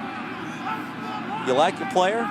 Like him enough to try to trade up to get him, even though what we assume is going to be his final season of production is not what you like. A lot of reasons for that. Here's Morris, pressure, down he goes. Gaffon got there, brought him down back at the 30. His nickname is Yo-Yo, and that time he treated Morris as such. Yeah, Gaffon has been a force in the middle for the Wyoming defense, and you know, he just, again, the tough guy, they do the tough work, right? He ends up really almost getting untouched there. He ran kind of an outside loop, and they just forgot about him, and he made the hit on Morris in the backfield. 3rd down and 16, approaching 3.5 to play. An important one right here. Ward on the dump off. Nowhere to run. A trio of defenders bring him down, led by Logan Wilson. Second team, all Mountain West, blew him up. Wow, Wilson can run. And you know I like players that can run. There's a flag on the field. It kind of was right in the vicinity of where the quarterback was standing. Wow. Going low on the quarterback. 15-yard penalty. First down. And talk about a costly mistake. Chippewas were 0 for 5 on 3rd down. They'll get the first down after the penalty, which should have been a 3-and-out, Tom. Well, it was great pursuit to the football to get Ward on the ground, but Kevin Prosser was the player that came off the edge, number 42. I thought he was getting blocked into the quarterback, but the referee saw it differently, dropped the flag. And you know what, Roy, I like about that? Player safety is at the forefront right there. The flag comes out. Chippewas with a first down. See if they can take advantage. Ball spotted up at the 46. Morris pump fakes, looking for Conklin, and blanketed by Priester. Flag on the field. A late flag, too. And this one's going to go against the Chippewas. Legal man downfield. Ineligible receiver downfield on the offense, number 66. 5-yard penalty. Still first down. Well, every team that runs a spread offense and up-tempo offense and, you know, where you have this RPO, the run-pass option, there's linemen downfield all the time. I'm surprised it doesn't get called more, but that time easily identified by the side judge. Flag came out. Chippewas have won 5 in a row, being tested here in Boise, the famous Idaho Potato Bowl thus far. Man-to-man coverage for the Cowboys as Morris is flushed. Dangerous toss, and it's going to be picked off again by Logan Wilson. Ball was tipped as he released it. Gaffon got there and got a mitt on it. Another turnover for CMU. Boy, Logan Wilson has just been spectacular from that middle linebacker position for the Pokes. And, you know, he's usually a run stuffer, Roy, but right here he becomes a pass catcher, making an INT. He gets good drop in the middle there, and Gaffon was the one that had his hands up, batted the ball, and then it just becomes really a free ball. Tip balls are just dangerous and not a quarterback's, it's really a quarterback's worst friend, but see Gaffon right there playing great football for Wyoming. First team All Mountain West Conference for number 93 in brown and gold. And tell you what, he suffered a turf toe injury earlier this year, missed some time. He helped out his good friend Logan Wilson with that pick there. 4th turnover for Central Michigan as Overstreet spins across the 45. Well, you got to keep an eye on the clock here for Wyoming. Under 3 minutes. You have all 3 of your timeouts. You've been nullified the last 2 times in the red zone with only getting 3 points apiece. And I think that was a big factor for CMU's defense. They really put up a fight down in the red zone. And see on the season what Wyoming has done. 30 takeaways, several more today. 4 to be exact. And it's really been the storyline of the game. 4 turnovers in the last 5 possessions for CMU. Play action for Josh Allen, who's been on fire. Wide open is Johnson. Caught a touchdown earlier. Ran a reverse as well. Sent out inside the 30 after a 14-yard pickup. Alex Briones credited with a stop. And Johnson appears to be banged up. Boy, and Roy, the arm strength from Josh Allen. He's on essentially what would be the far hash and throws it out about 40 yards away. That may be his most impressive throw of the afternoon when you consider the distance, and it was a frozen rope to CJ. That's called spreading the field. And when you have a guy that can spin it from a far hash, and remember the college hash marks are wider than the pro hash mark, so pro hash mark is a little shorter throw, but when the ball comes out with that kind of velocity, it's impressive. John Elway's in attendance today, GM of the Denver Broncos. We certainly don't want to put any words in his mouth, but I can tell you this with fair degree of accuracy, he probably doesn't not like what he sees thus far from Josh Allen. And of course, Allen has to declare. We'll see if that happens after today. Well, Friday, December 29th, we'll have the Goodyear Cotton Bowl Classic live from Jerry's World. Sam Darnold, number 8 USC, square off against JT Barrett and 5th-ranked Ohio State. Should be exciting. 8:30 Eastern, 5:30 Pacific on ESPN and the ESPN app. SC was one of the preseason teams that everybody thought was going to be in the playoff, and 2 losses kind of eliminated the Trojans. But that, a fantastic matchup in Big D. I'm going to call that the championship between the 2 conference champions that did not get in to the CFP playoff. How's that?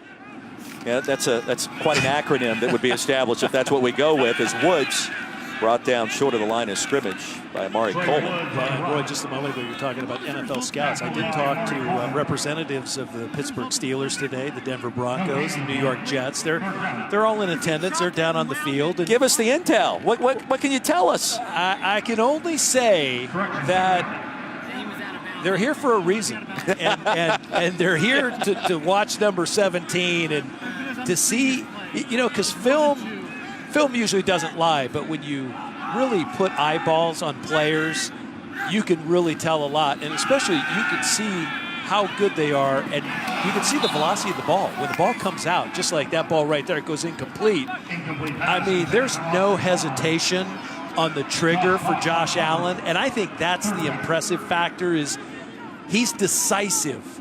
And when the ball comes out, there's no hesitation. Mel Kiper has him going in the first round. I've seen Mel have him inside the top 10.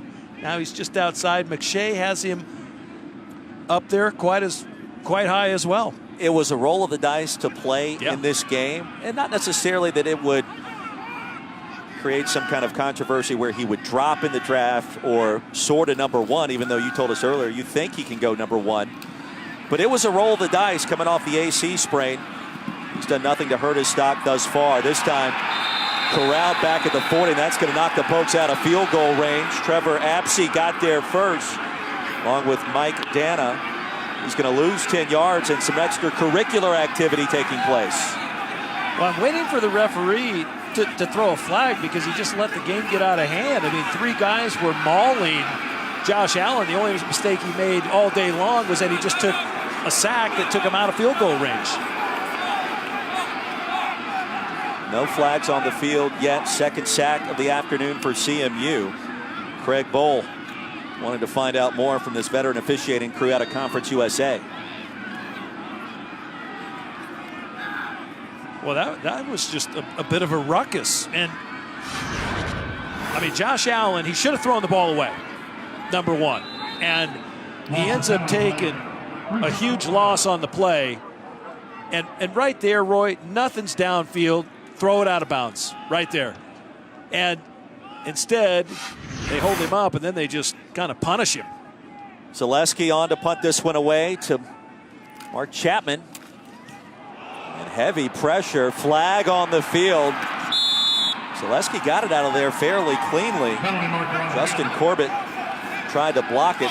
Punt of just 24 yards. We'll check the penalty. Under a minute to play. Both teams with all 3 timeouts remaining. Boy, how Corbett didn't block it, I'm not sure, because he was, I thought, on top of the punter. I can't believe he didn't block it. Running in the kicker on the defense. 5-yard penalty. Still 4th down. So they'll punt it again. That's not enough for the automatic first down, the personal foul variety. So CMU will dodge a bullet there. But still poor field position. That's been kind of a hidden story in these first 2 quarters. CMU started in deep in their own territory for just about every single possession thus far. Well, we knew special teams would spin the field a little bit during this game, and the defense is both very accomplished, making plays and causing a lot of turnovers. And you see the Central Michigan drive chart, but Roy, I'm telling you, that was an opportunity for Central Michigan to block a punt. I don't know how Corbett didn't lay out. Zaleski will send it end over end this time to Chapman, as the play is blown dead at the 11. So just 39 seconds, 3 timeouts to work with. How aggressive do you get here if you're CMU trailing by 20? I don't think you get overly aggressive being on your own minus 11-yard line. I think you're happy the way your defense has played the last 3 series, where actually the last 4 series they held Wyoming twice inside the 30-yard line where they took possession. They held them to field goals, and I think right now that's become a big story. Josh Allen, of course, having a big game with 3 touchdown throws so far, but now the snow's coming, so let's wait and see what happens in this second half. Well, the snow falling from the sky here in the City of Trees. Morris with time. A dangerous pass. Hall tried to get a fingertip on it. Pass was intended for Eric Cooper. Now just 33 seconds remain, so the weather not going to help CMU's comeback calls. And we will point out, Chippewas have had a couple of big-time comebacks this year, including their last time out against Northern Illinois. They trailed by 17, and also against arch-rival Western Michigan. So the comeback kids have it in their DNA. See what happens here in the second half. Conservative call on second down. Ward Brought down by Wilson, who's been active. That's because the call on first down was dicey at best. And they've already had 4 turnovers. Wyoming getting 13 points off those 4 turnovers. And, you got to be careful with the ball. When the ball's in your own end, you're getting close to closing down the half. But Wyoming's defense has been really good so far. Tip balls and any ball that's been on the ground, they've come up with. One half of the famous Idaho Potato Bowl in the books. It's all Wyoming. The Cowboys lead it 27-7. So we send you back to our studio for the Mercedes-Benz halftime report. Here's Adnan Verk. Adnan. Welcome back to Capital One Bowl Mania.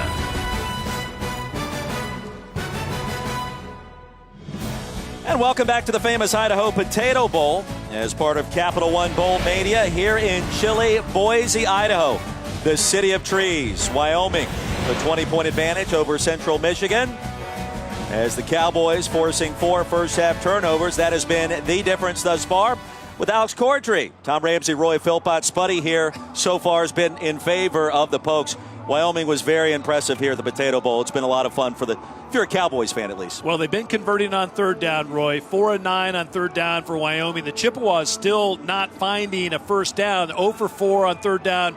Only 9 rushing yards for the CMU offense. I think they have to get something going on offense, in particular the first series, maybe the second half. And Wyoming has kind of gotten back on track with Josh Allen at the helm. Josh Allen, phenomenal. 3 scoring strikes in the first half, and he's just been on point. Peardy was banged up there for a little bit, the lower extremities, but is fine, good to go, and the AC sprain is a long, distant memory. Well, he had 3 spectacular throws, 1 to Jared Scott, 1 to Austin Conway on a scramble, and then, of course, he got the ball to C.J. Johnson on a rope, a 45-yarder, right on track, and that was a spectacular throw by Josh Allen, and he was fired up. But I think the CMU defense, Roy, you mentioned their ability to come back, and they've had 2 big comebacks this year.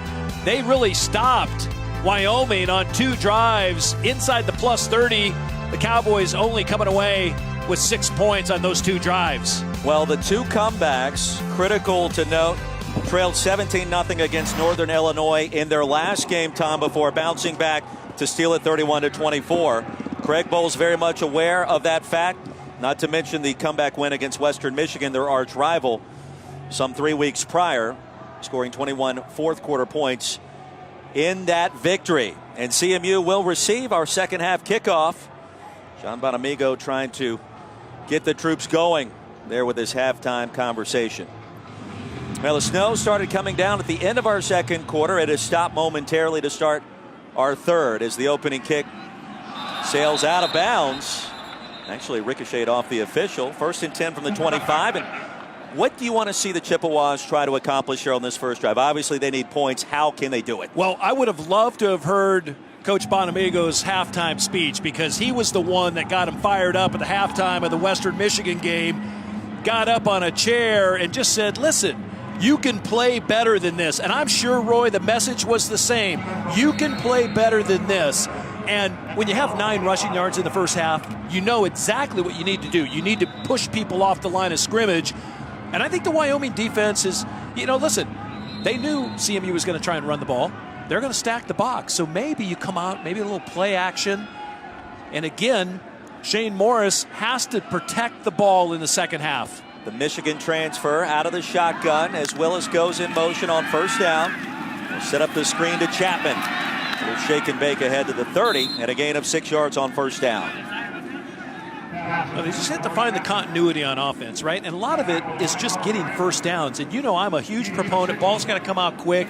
You got to get good gains on first and second down. Give yourself a chance on third down. If you're in third and long the whole second half, it's uphill sled. Morris has been a streaky thrower this year. When he catches fire, he's as good as you'll find. When he doesn't, it's been a bit of an issue. Ward straight ahead. 3rd down and 1 coming up as we check in with Alex again. Thank you, Roy and Tom. We're talking to Coach Bonamigo. He says, we just got to take care of the football. Number one, we turned the ball over 4 times in the first half, and that can't happen when you have a quarterback like Josh Allen and give him a short field. And then he said also, we just got to keep chipping away, guys.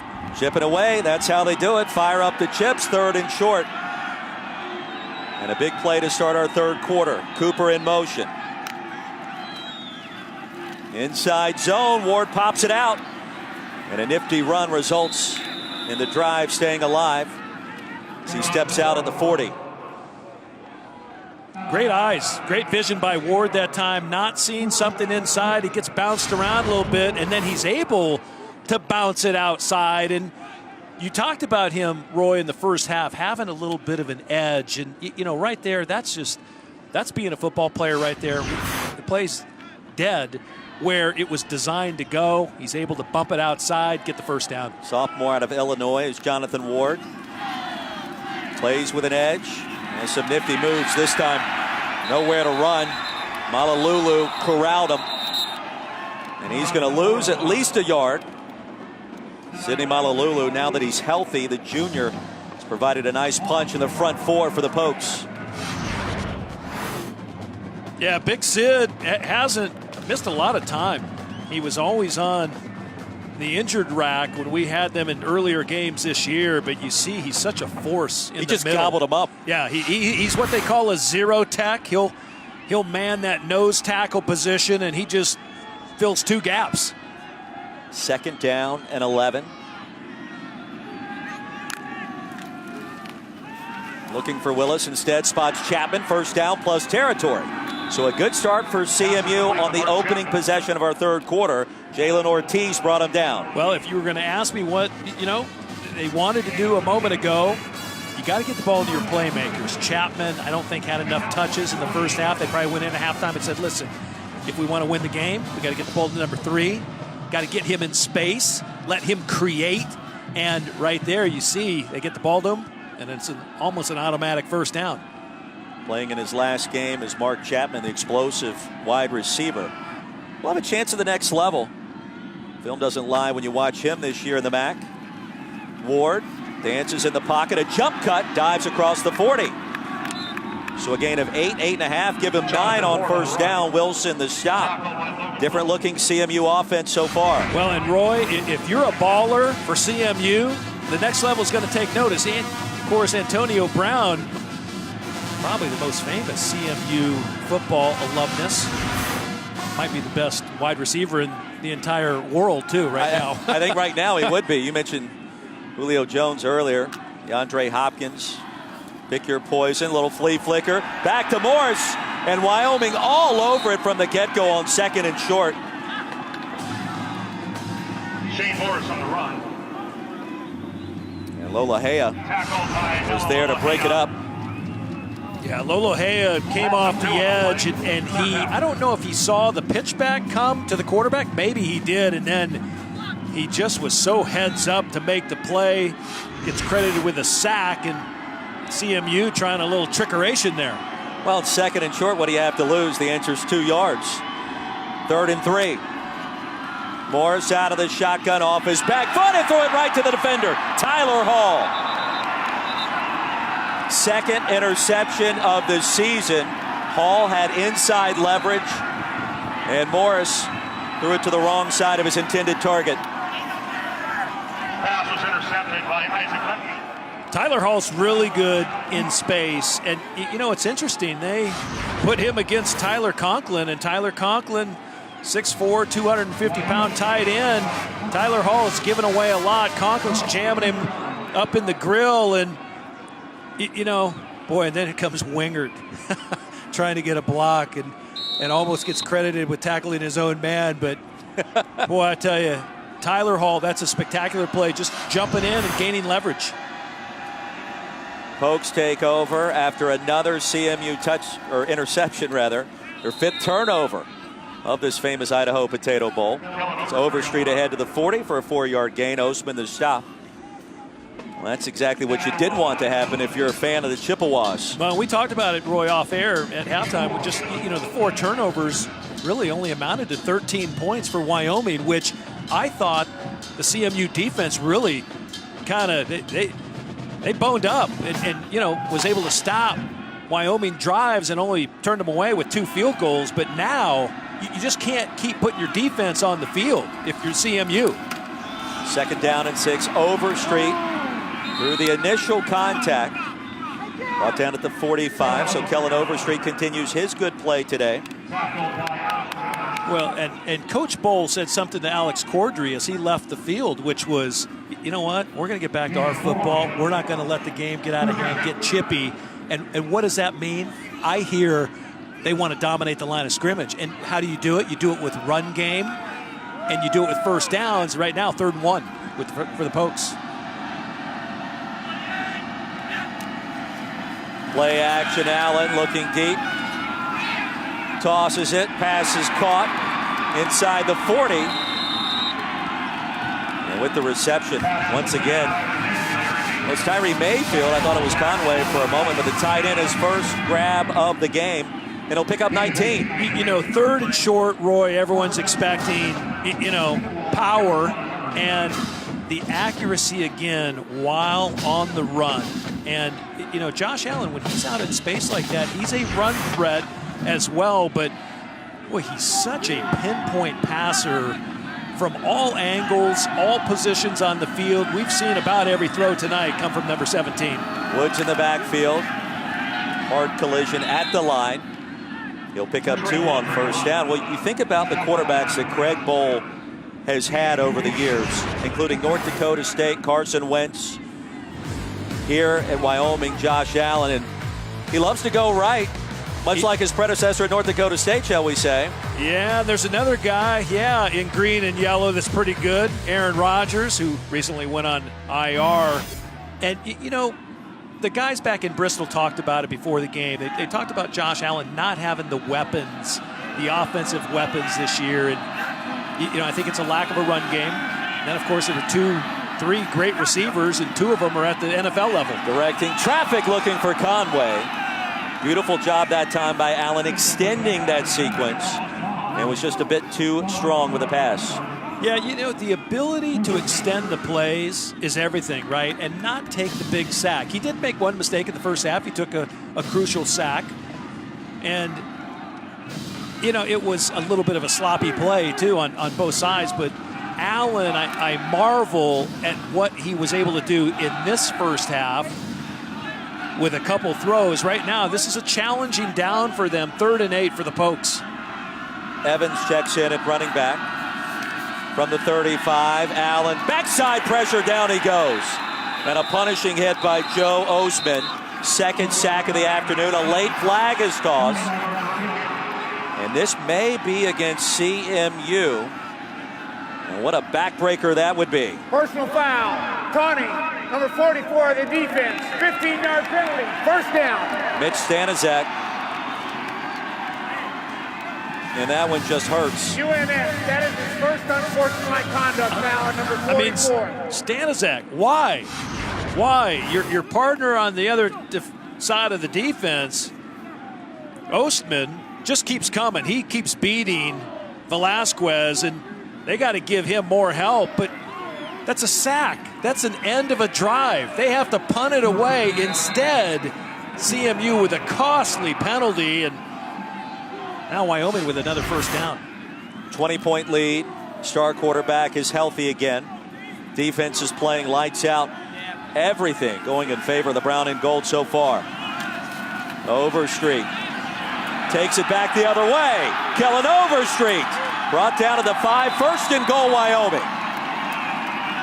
Gain of 25 yards and a brilliant run by number 29. You know, what makes a great running back is when they create space, because right here, Overstreet hits the hole, and there is nothing there other than Michael Oliver to stuff the hole. And then Overstreet kicks it outside, and that's a heck of an open field tackle by Armani Coleman, one of the captains of this Chippewa team. And Overstreet so far with a nice average, 64 yards, averaging over 5 yards a carry. Inside give, Van Manen. This time ready and waiting. The defense for the Chippewas. Play worked to perfection earlier, not as much there. 2nd and goal. Yeah, Von Manen took a pretty good shot that time. He's coming off the field, and he's also the long snapper for them. So that's, see him holding his wrist as he's coming off the field. That could be trouble for the Cowboys later on. Caleb Cantrell is the backup snapper, a freshman from Texas. Power formation on 2nd and goal. Jalen Watson checks in. Overstreet gets the handoff. And a good job by the CMU front four. Stack him up and drive him backwards. Sure was the last time. Again, the CMU defense really has toughened up inside the red zone on all running downs. And, you know, it's kind of this Wyoming offense. Yeah, they're, 97% inside the red zone. They've settled for a lot of field goals, and Brent Vegan, that's where, I talked to your offense coordinator before the game yesterday, just said, hey, would this be one of your best years of coaching where, you did more with less? He said, he didn't really take much credit. Right here, they're calling a timeout, thinking about it. Well, he doesn't want to admit that in a season that has not seen the production that we saw a year ago for the Pokes, but he's learned a lot. More on that coming up. 3rd and goal for the Cowboys as well. Back in, boys, as we take a look back with our Lamb Weston Drive recap. Started with an interception by Tyler Hall before Josh Allen started doing some of his good works once again down the field. Tyree Mayfield to keep the drive alive. And some hard running by Kellen Overstreet. Cowboys punishing CMU to start the second half. Yeah, Overstreet's 20-yarder to get down to the 5-yard line, a key play on the drive, but they need to push it into the end zone here if you're the Pokes. Trey Woods lines up in the backfield. He'll pitch it to him, the converted linebacker. Tripped up just past the 5 by Darwin Kelly. A nice stop to prevent the touchdown. And again, the CMU defense keeping their team alive, forcing another field goal. Great tackle that time by the grad transfer out of Illinois, Darwin Kelly. And I thought if Trey Woods stays outside, Roy, he has a chance to score, and he elected to turn it up inside and take on the tackler, and he got worked. Cooper Roth, perfect today, a 20-yard effort. Now 3 for 3 to extend the Cowboys' lead. 5:15 remaining here in our third quarter. Our new score, 30-7. Pokes out in front.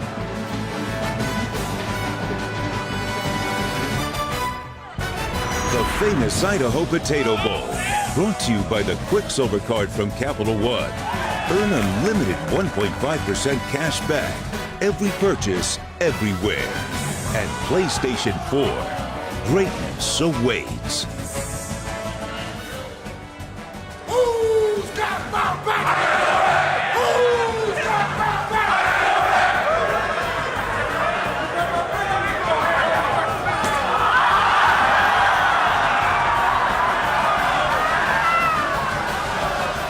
Back in Boise, the famous Idaho Potato Bowl. One of several activities these two teams have participated in this week, including riding go-karts, little bowling. Each player got to bowl a frame. And we're heckled in the process. Tom Ramsey, Roy Philpott, and Alex Cordry here inside of Albertson Stadium, home of Boise State. The blue turf, installed back in 1986. Always fun to see the guys kind of get after it a little bit. Yeah, it's not fun. I don't like the Smurf turf. I'm ready for the green field again. I'm waiting for the competition committees and the rules people. I mean, listen, Boise State loves it, but a lot of teams don't like it. And a few announcers don't like it. Tony Poljan checks in at quarterback for the first time. He's actually as a wide receiver lined up towards the bottom of your screen. They'll interchange both Poljan and Shane Morris at times. We'll see what Morris does on first down. Flings it complete into plus territory. CMU trying to stay alive as Tyler Hall in coverage. Conklin with a catch. Well, in a tight window there, Adam Pillapil, the linebacker who went out with an injury earlier back on the field, he almost picked the ball off. Gain of 18. He'll set up the screen pass to Ward with some real estate. Nifty run by Jonathan Ward. Shoved down at the 35, a gain of 13. Ward is shifty, and he is very dynamic in space. When you get the ball out to him, and that's really all they're trying to do is just get him the ball, put a blocker out in front of him, and then let him pick his way. And again, when he gets to that second level, he's awfully dangerous. On first down, here comes more tempo from the Chippewas. Pass is incomplete. There's Morris. Flung it outside of Willis. Roy, I keep saying, when the CMU defense turns away Wyoming and keeps them out of the end zone. There's a look at Poljan lining up at wideout again. But when you only get 16 points off 5 turnovers, the defense is doing something good. Poljan now the quarterback. Willie joins him in the backfield, and the 6'7" behemoth fakes the jet sweep and spun around after a short pickup. So a lot of razzle-dazzle there, not much resulting in terms of positive yardage. A lot of eye candy, and then they run quarterback zone. It's a very simple play, but nice wrinkle by formation to get him in the game. And he ran against BC quite a bit. He was one of the leading ball carriers against BC early in the season, and he was also catching passes that day as well. Yeah, led the Chippewas in receiving. That was essentially the entire CMU offense on 3rd and long. Morris back in. Lofts it for Willis. Pass is going to be brought in inside the 5. An outstanding grab by Corey Willis. Wearing number 21 today, honoring the late Derek Dash, who lost his battle with leukemia some 2.5 years ago. And a gain of 30, more importantly, 1st and goal. Boy, and Roy, that was a huge throw that time by Shane Morris.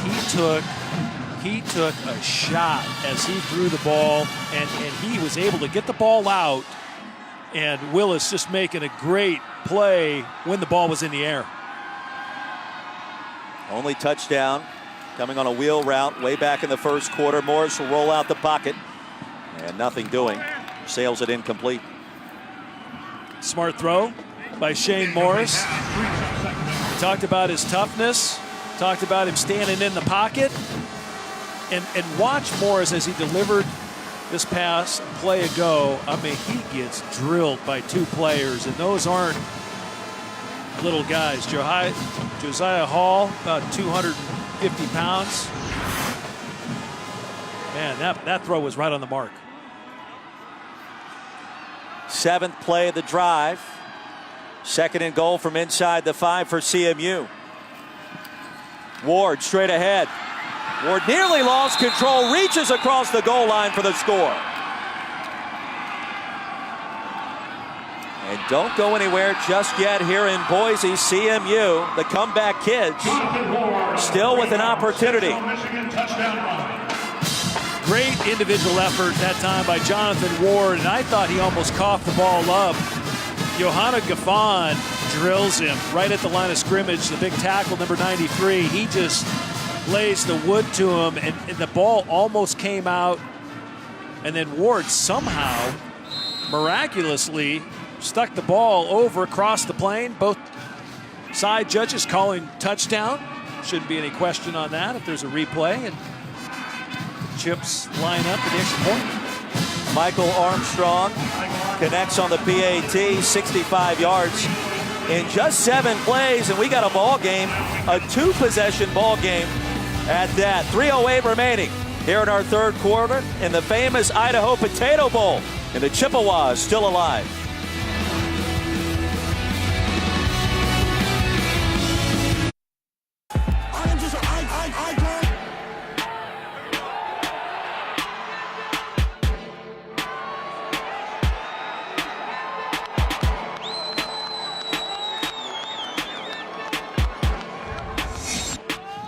Back in Boise, home of the famous Idaho Potato Bowl. Josh Allen playing in this ball game. Expected to be a top 10 pick if he declares. And tell you what, if I lived in Laramie, I'd want the Browns to draft me too. That's disrespectful to Laradice. Laradice, baby. Laradice. Come on. Come on. Why does everyone pick on the Browns all the time? Well, all the time. It's been an organization in disarray for a long period. I will tell you this. The Browns are better at the line of scrimmage than most would have you believe. even if the wins haven't followed suit under head coach Hugh Jackson the last couple of seasons. Now, speaking of the Browns, don't forget Week 16 Monday Night Football matchup here on ESPN. Nick Foles, Alshon Jeffrey, and the Eagles hosting Derek Carr, Marshawn Lynch, and the Raiders. Philly needs a win or a Vikings loss on Saturday to clinch home field advantage in the NFC. Monday Night Countdown starts our coverage at 7:30 Eastern from the city of brotherly love, the Link in Philadelphia. Should be a lot of fun. Regular season coming to a close. Hard to believe. Hard to believe. We're already there. I mean, we are. And still some business to take care of for both of these teams here in Boise. Overstreet, straight ahead. And you can sense momentum turning ever so slightly. Chippewas scoring moments ago, just their second touchdown of the night. And now let's see if Josh Allen takes the air once again. Well, and Wyoming with 101 rush yards today, it's just, I don't think it's been enough so far, Roy, to take a little bit of the heat off Josh Allen. But, you know, here, because you really want to throw the ball on this down, long yardage second down, get a little something, but you said you got to really protect the ball here. Play action, Allen flips it ahead. Out to the 45. That should be enough to move the sticks. A gain of 9. Fountain brings down Austin Fort. And that will be a first down. And you know what I love about 17? He can throw the ball 75 yards down the field. He can throw it with velocity. And then he can take everything off the ball and throw a really soft touch ball to a tight end on the run. Just kind of lay it in. And it's a very catchable ball. They get the chains moving. Another first down for the Pokes. Under 2 to play in the third. Big first down for the Cowboys. Allen. Quick toss ahead to the 50. James Price makes the reception, a gain of 5. Yeah, the ball was tipped coming out. The defender got his hand up and deflected the ball. Price did a nice job staying with it. Briones was able to get a fingertip on it. Ball spotted at midfield. CMU needs another stop. Try to make this a one-possession game. And it feels like, Tom, the Cowboys have kind of slowed things down after those 3 early touchdown strikes from Josh Allen. And content to lean on their very resilient defense. Allen, nowhere to run. Appeared to be a busted play, trying to hand it off to Overstreet. Instead, was brought down after a 2-yard pickup by Michael Oliver. He took a shot by Oliver. Oliver read it as quarterback scramble, and he got to the ball carrier, who was Allen, immediately. Very important third down, Pokes. 5 of 11 on third down tonight. Snow is held off.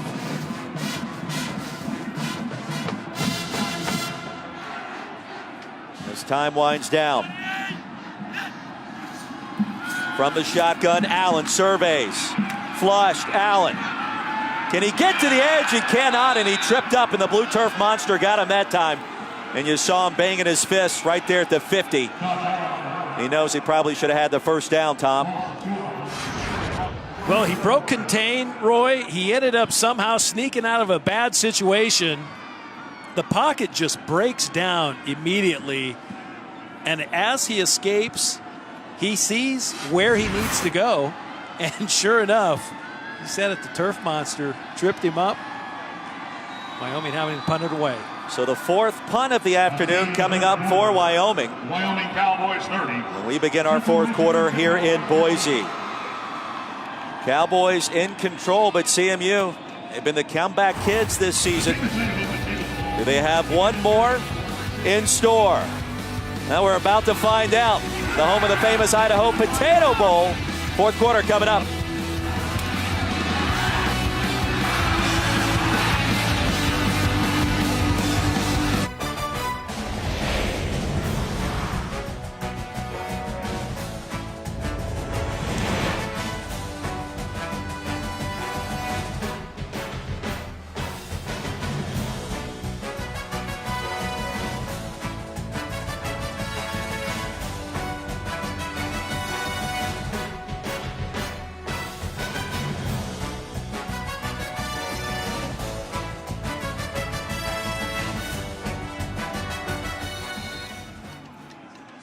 Start of our fourth quarter back at the famous Idaho Potato Bowl here in beautiful Boise.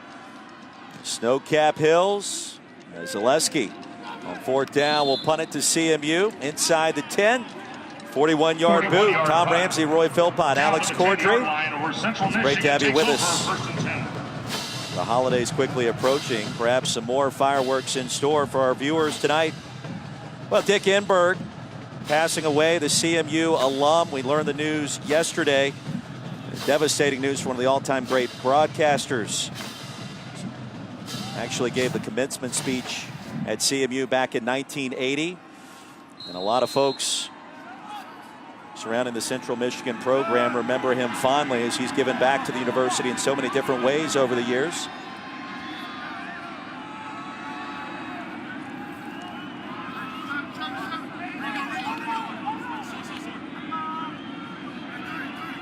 First and 10. Willis flips it ahead across to the 15. Malawio with the stop.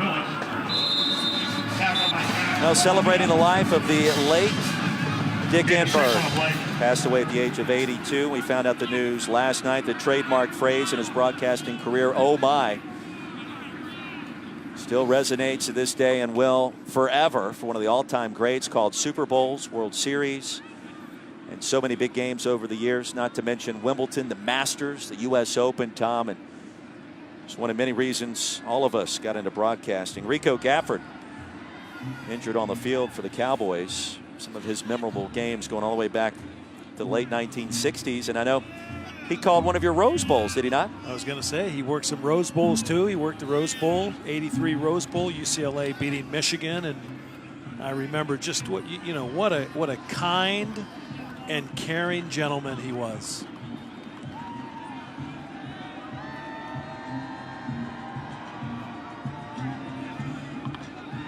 Gafford is able to get off the field under his own power.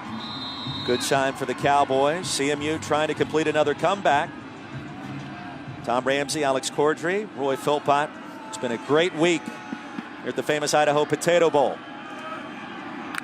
Just underway in our fourth quarter. Screen to Chapman. Brought down by Granderson, who was tracking him right as that play started. Gain of 2. Awfully good play by the defensive end. Granderson recognizing it's a slip screen, and then he just charges out and lays the lumber on Chapman. Chippewas 2 of 7 on third down. They need this one in the worst way.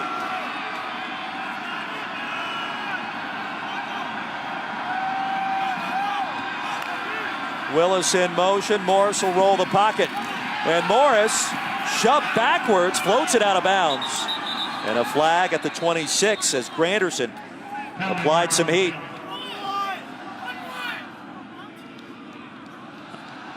I think they might flag Wyoming. I think they might flag Wyoming for a hold. Holding on an eligible receiver by the defense number 28. That's a 10-yard penalty. Automatic first down. One of the few mistakes made by Andrew Wingert tonight. And Wingert, if he could see into the backfield, you see it, he's tackling Conklin. And if he could have seen Granderson make the play on the quarterback, Morris, I mean, Granderson got shot out of a cannon and just pushed the blocker back into Morris's lap. Morris fakes the screen one way, heads the other. And Ward fumbles it near the sideline. They'll say it'll stay with CMU as the Wyoming defender couldn't get there quick enough. That was Priester. Priester almost was able to keep it in bounds, and that would have been a spectacular play. Yeah, Ward's arm kind of batted it out of bounds. You see Priester, he stepped out before he recovered it, but just a great hustle play that time by Robert Priester. So CMU dodges a bullet. It'll be 2nd down and 6. Trailing by 16. Still a 2-possession game with a 2-point conversion in effect. And this time Ward nowhere to run. Wingert was able to get there in a hurry. And Alex has more on the star strong safety for the Cowboys. Alex. Roy, fearless is a good word to describe Andrew Wingert. He's from Colorado, and how about this? Coach Bowl says he was a phenomenal downhill skier. He used to ski double black diamonds once he committed to the Cowboys. No surprise here. He had to hang up the skis, but defensive coordinator Scotty Hazelton says Wingert has no self-preservation skills. He's a totally free spirit, which enhances his style of play. Facing a 7-man front, Morris flings it deep. Wide open is Chapman, and he's got it at the 30. The drive stays alive. Busted coverage way down the field. And CMU all of a sudden in business. Well, there's Chapman finding a chink in the armor of that Wyoming defense. And, credit Shane Morris for finding his receiver deep down the field between the hash marks. He just launches a bomb for a huge completion. It's a gain of 43. Morris to the end zone and out of bounds. Well, this is what Central Michigan has done most of this season. Comeback wins against Western Michigan, also Northern Illinois. Tom, they trailed 17-0 against Northern Illinois in their final regular season game, only to come back and steal the win. That's a good point. They've kept it close, Roy. When you let teams hang around, stay in the ball game. I just want to know who's checking up on Andrew Wingert, making sure he's not going down double black diamond runs. I want to know that. Does a coach go up with him? That's insane. The double blacks are double scary. Polchin straight ahead. And the backup quarterback, just a redshirt freshman. Lucky to get back to the line. Well, and Roy, the Chippewas have had a tough time tonight rushing the football. Only 25 total yards on the ground, and on the flip side, Shane Morris, 18 of 29, 255 yards, 1 TD, 3 costly interceptions. But you know what? He's hung in, and he's battled, and he's shown great resilience tonight. Got to be 4-down territory here, 3rd and long. From the 28, here's Morris. Flushed again, ball came out, heavy pressure, and it's picked up by the Cowboys. The Wyoming defense comes through again and returned for the touchdown by who else? Carl Granderson. Recovery by Colton Bonathan for a Wyoming touchdown. The first team all Mountain West Conference performer has come through in the clutch all season long. He does it again. Well, Yofana Gaffan, the defensive tackle number 93, who's all everything as well, just busts through the middle of the line, and he just blasts Shane Morris. He blasts him. Gaffan inside.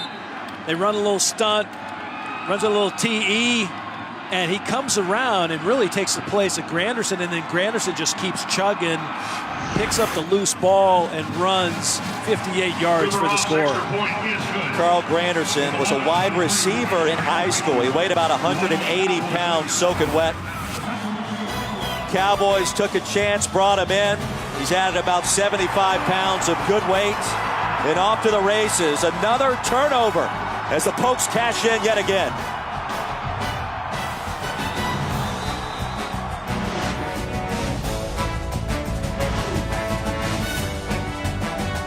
All ESPN coverage is streaming live on the ESPN app. Download now and take ESPN everywhere. Well, the Cowboys have done it with defense. They forced a school record 7 turnovers earlier this year against New Mexico. 6 so far today, 3 fumbles, 3 interceptions. And it really has been the difference in this game against Central Michigan here in Boise. The defense has been too powerful. Well, maybe Wyoming's defense took it personal. They finished second in caused turnovers behind CMU on the year during the regular season, but boy, they've really brought it out today. I thought Scotty Hazelton, great plan on defense, and just, a lot of great hustle plays as well. Tom Ramsey, Roy Philpott, Alex Cordry here at the famous Idaho Potato Bowl. Carl Granderson, one of the top defensive linemen in the Mountain West, is anchored this Cowboys defense this year. The reason Wyoming's won 7 games, little Josh Allen when healthy. Block in the back. Number 32 of the return team. 10 yards from the spot of the foul. First down. And a defense that has just been sensationally consistent as well. Yeah, all year long. You know, they came into the game. They came into the game, Roy, allowing less than 18 points per game, put them at 13th in the country, allowing only 14 so far today. And, that last series, though, it was a 2-score game, and CMU's driving, and then you see the impact of what Carl Granderson and Johanna Gaffan can do to an offense. They just wrecked CMU's offense. I think that's a good word to describe it. Morris back in at quarterback. Appeared to be shaken up momentarily. That last play, the scoop and score. Romello Ross is in the backfield this time. And Morris buying some time. Pass is caught. Cooper grabs it. That's a first down ahead to the 20.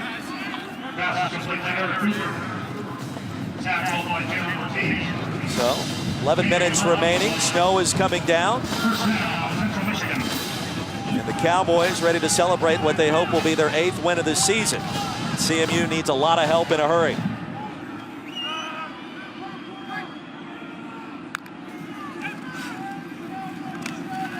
Off of play action, looking for Willis. A hard hit. And he short-armed that attempted reception. Epps was closing quickly.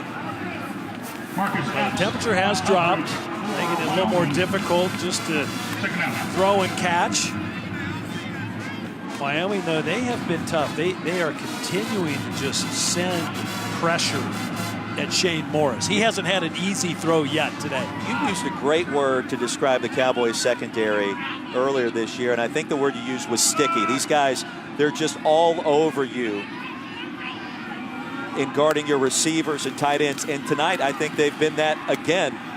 Conklin on the crossing pattern. Near side and approaching midfield, ushered out there. So a nice pickup will keep the drive alive, give them 29 yards. But the secondary for the Cowboys has been a difference maker in the Mountain West Conference. And for the most part tonight in the famous Idaho Potato Bowl as well.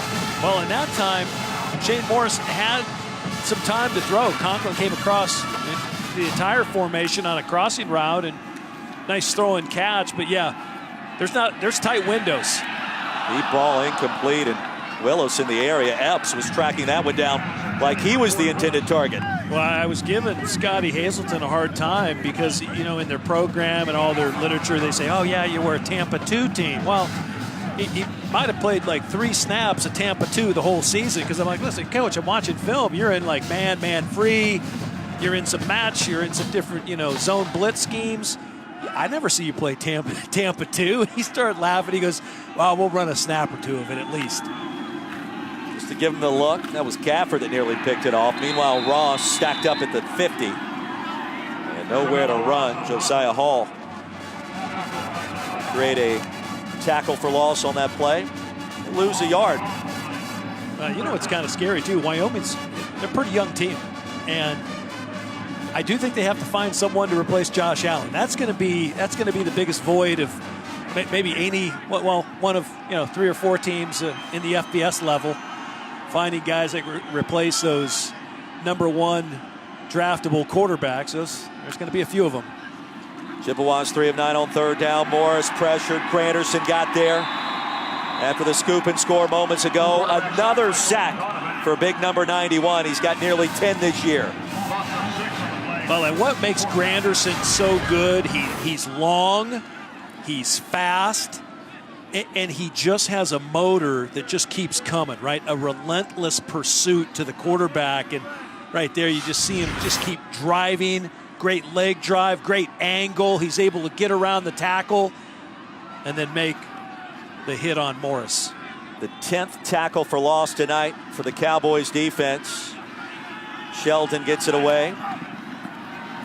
From inside the 15, a short return across the 20. 42-yard punt, a 6-yard return, and the big story today, the return of Josh Allen off the AC sprain. 3 first-half touchdowns for one of the top quarterbacks in the nation.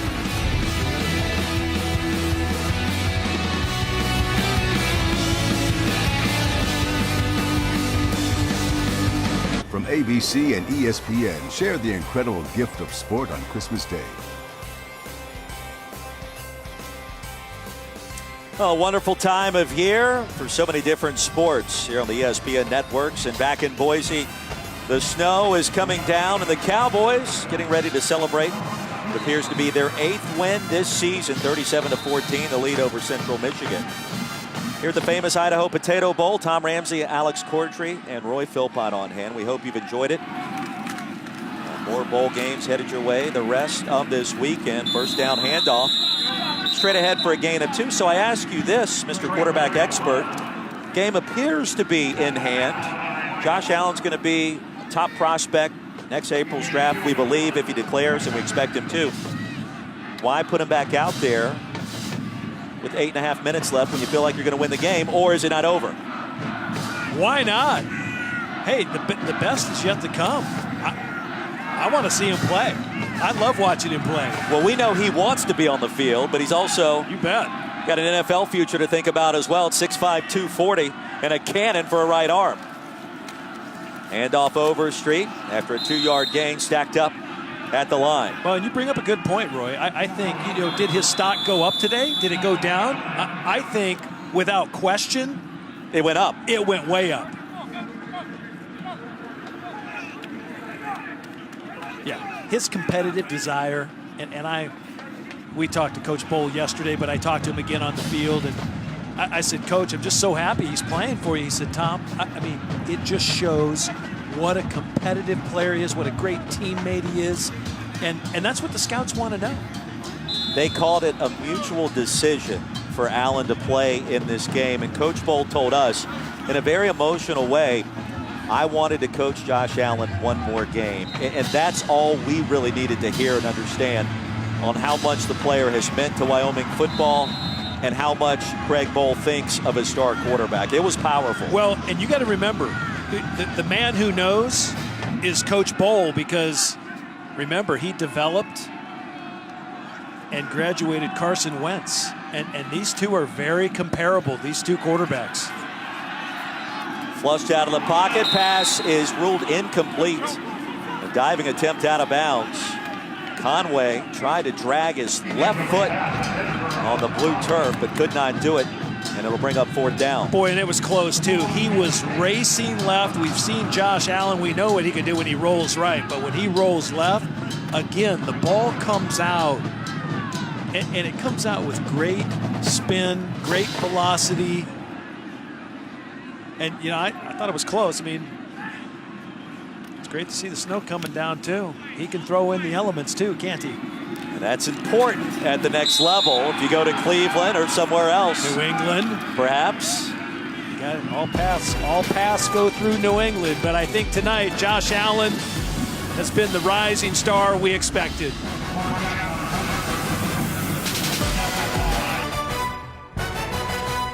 The famous Idaho Potato Bowl, brought to you by Famous Idaho Potatoes. Always look for the Grown-in Idaho seal. Now, 'tis the season for bowl games. 3 more headed your way tomorrow. Starting first at noon Eastern, Texas Tech takes on USF in the Birmingham Bowl. 3:30 San Diego State versus Army. The Black Knights in the Lockheed Martin Armed Forces Bowl. Then at 7, App State and Toledo, the MAC champs. Headed your way, the Dollar General Bowl, all 3 games available, of course, on the ESPN app. Cooper, the intended receiver, CMU taking over as Logan Wilson does his job, and Josh Allen has done his job as well tonight. Left high school without any scholarship offers. I'm sorry, Roy, go ahead. Well, I was going to say, went the junior college route. Yeah. Wyoming defense has been sensational tonight as well. Started sending out emails across the country to every single FBS head coach. Hey, would you consider me? Here's my film. Here's a link to my highlights. I want to play for you. The only school that answered was Wyoming and Craig Bowl. Coach Bowl flew down to see Josh Allen and his family, his mother LaVon, and also his father Joel, and he said, we're going to make you the face of our program. It took some time for it to happen, but it finally did in the last 2 years. Suffered some injuries along the way, but what a story and what a ride it has been. Number 17 in brown and gold. Morris's pass incomplete. And on third down, the Pokes defense will force another punt. And you love the fact, too, Allen talks about his coach. Coach talks about Allen. They both, get a little lump in their throat at times. So you know how much they mean to each other, which is great when you talk about collegiate athletics. They're passionate, and they love football. And when you love the game and you're passionate about the game, as the Chippewas are going for it here on fourth down at midfield, it's a wonderful thing to see, but a lot of good things happen when you love the game. Winger drifts back after attacking the line. Pass will be brought in down at the 35. So bobbling for a moment was Conklin. Finally corralled it. That'll move the chains on fourth down, a gain of 18. Tell you what, that guy's going to play on Sundays too, and he's going to have a nice long career. Tyler Conklin, a former Division II basketball player, kind of got burned out on the hard court, and what a great move for him to come over and play at Central Michigan, and just shows great athleticism and just great hands. Morris, Conklin again, a hard hit out of bounds. The pass was reeled in for positive yardage. Tyler Hall laying the wood after the 9-yard pickup. But Conklin, you mentioned it, played Division II basketball at Northwood. Now his second reception in as many plays, and he is an absolute load. He also broke his foot on the first play in the first drill of preseason camp. Thought he was going to miss the season. Came back after surgery and an injury that typically keeps an athlete out for 6 months. He was brought back after 5 games. So the end zone pass is going to be picked off. Intercepted. Marcus Epps got there. And that'll just about do it. And Josh Allen knows it.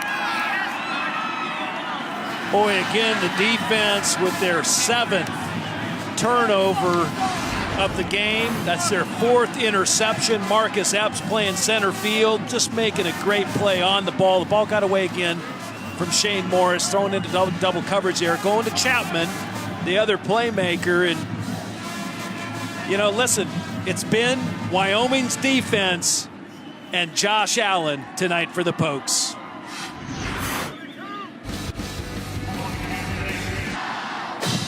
Back at the famous Idaho Potato Bowl. The score tells the story. Tom Ramsey, Roy Philpott, Alex Cordry. Snow is coming down in Boise, Idaho. And a competitive game is given way to a blowout after the scoop and score by Carl Branderson to start our fourth quarter. Josh Allen remains under center for the Pokes. The first down give straight ahead, a short pickup. We'll send you back to the studio. Adnan Virk has more for you. Adnan.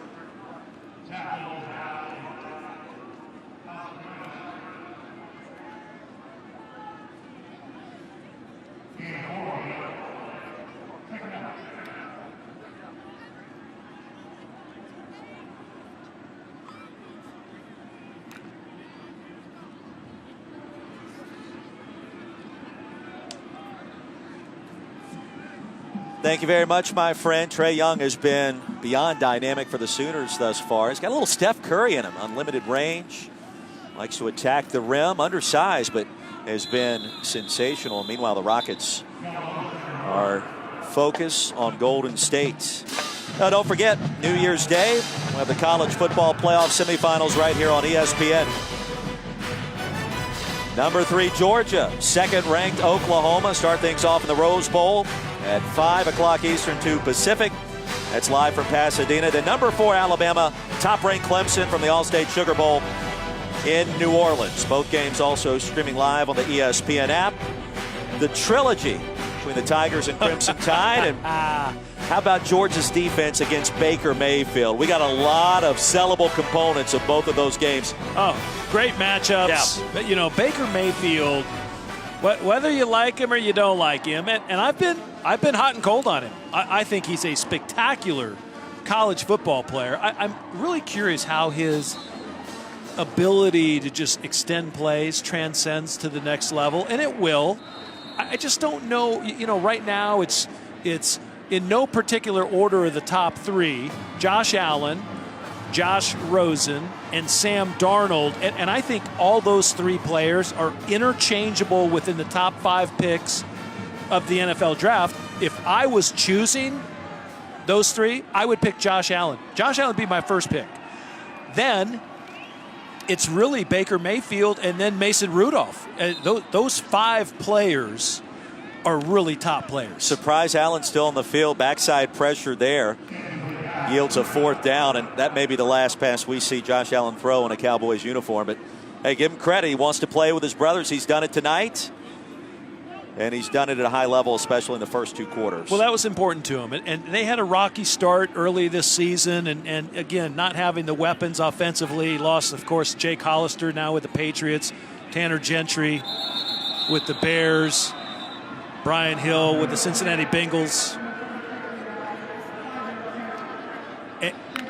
And a few others. And you know, Roy, just, you know, they really missed that run game. And that's Craig Bohl's offensive philosophy, right? They really are a balanced team usually, but they really had to rely more on Josh Allen. And I thought Brent Vegan said something that was so interesting yesterday. He said, listen, the frustration's mounted this year because we had high expectations. And, you know, if you're a Pokes fan, you kind of go, wow, you know, yeah, we did have high expectations, as you should.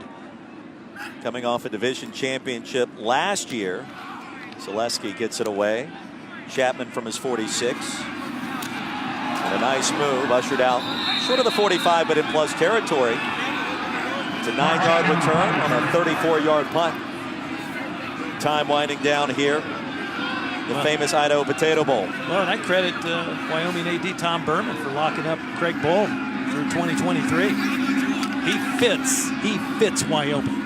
Craig Bohl. No doubt, no doubt. And the one thing he told us leading into this game, highest compliment you can pay us is to call us a program. We didn't want to be flash in the pan. This is only the 2nd time in school history the Pokes have reached bowl games in back-to-back years. And they're not, and that's exactly what he's building. His brand is being established. The Cowboys program.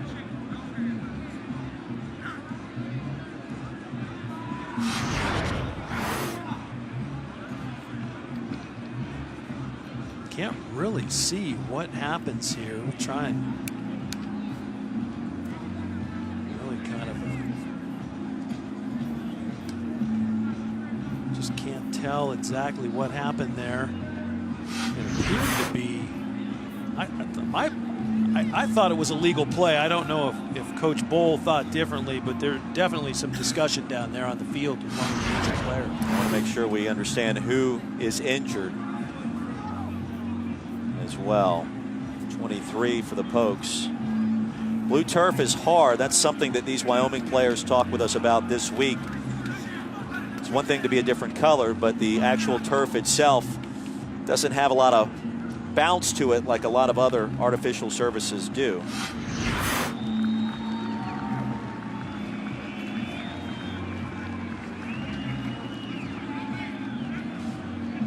So after the extended delay, Tim Kamana, who's a senior, was the injured player. He's up now, walking around. That's a good Honolulu. sign. Yeah. You hate to end on an injury. Boy, the defense sure did do a great job today. 7 turnovers, 4 picks, 3 fumble recoveries, 5 sacks, 10 tackles for loss, a scoop and score by Carl Granderson. What more can you do, defense? Poljan, the quarterback, redshirt freshman, will take over the starting reins next year. Shane Morris will move on. Michigan transfer did all he could this year for CMU and had a fine end to his collegiate career. Poljan's going to give this team some different options. The 6'7" pocket presence, big body, can run it a little bit. Mentioned that BC game earlier this season, led CMU in receiving. He's basically the Chippewas offense as Conklin watches that pass sail out of bounds.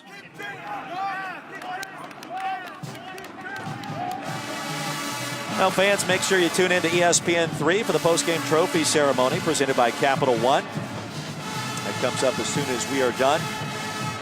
Our own Alex Cordry gets to be the host down on the field. With the snow coming down, I might add, Alex, we We hope you stay warm down there. And we're sure that you will.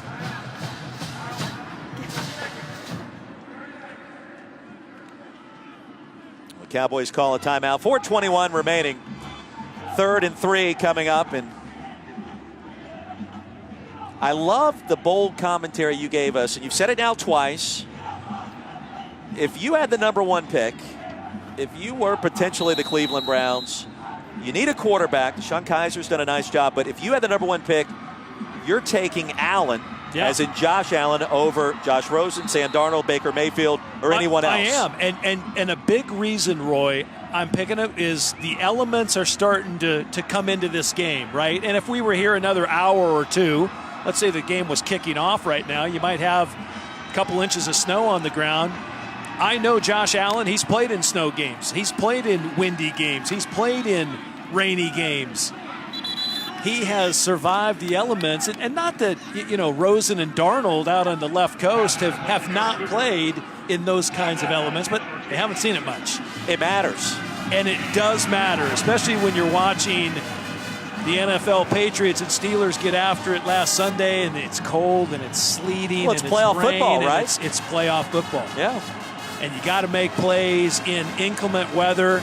And, on the East Coast, having played on the East Coast and playing with the Patriots, the wind on the East Coast, the northeaster, when the northeast weather rolls in, you better buckle up. Corey Willis on 4th down. Chippewas 3 for 3 tonight on 4th down. Keep the drive alive. I don't need to tell the people in Buffalo a few weeks ago, that's the lake effect, right? All of a sudden they have a foot of snow on the field. I'm like, oh, I remember those days. Fun to talk about, maybe not as fun to play in. Poljan, redshirt freshman, springs ahead. And tripped up crossing the 25. Central Michigan with 1 timeout remaining. Cowboys with 1 as well. Approaching 3 to play. Well, remember what the bowl game brings, right? The host city. We talked about it early on in the broadcast. The student athletes, it's a great time for them to visit another area of the country maybe they haven't visited before. They do community service, which I love. And Central Michigan visited a couple hospitals. They visited children's wards and oncology wards and a VA hospital on top of that. Poljan fumbled the football. Cowboys take over. 8 turnovers forced by this defense. A new school record. And Jalen Ortiz corralled it. That play, a microcosm of this bowl game. And the 8 turnovers and how important the defense was, a little bit of a microcosm for Wyoming's season, because I thought the defense held them in pretty much every game. And even the games they lost, they battled, but they had a great plan. Ball did come out, and who was it? It was Andrew Wingert. They call him Dewey. The downhill skier. The fearless one. Showing no self-preservation in any play in his Wyoming career. Creates yet another big play, and Allen in at quarterback yet again.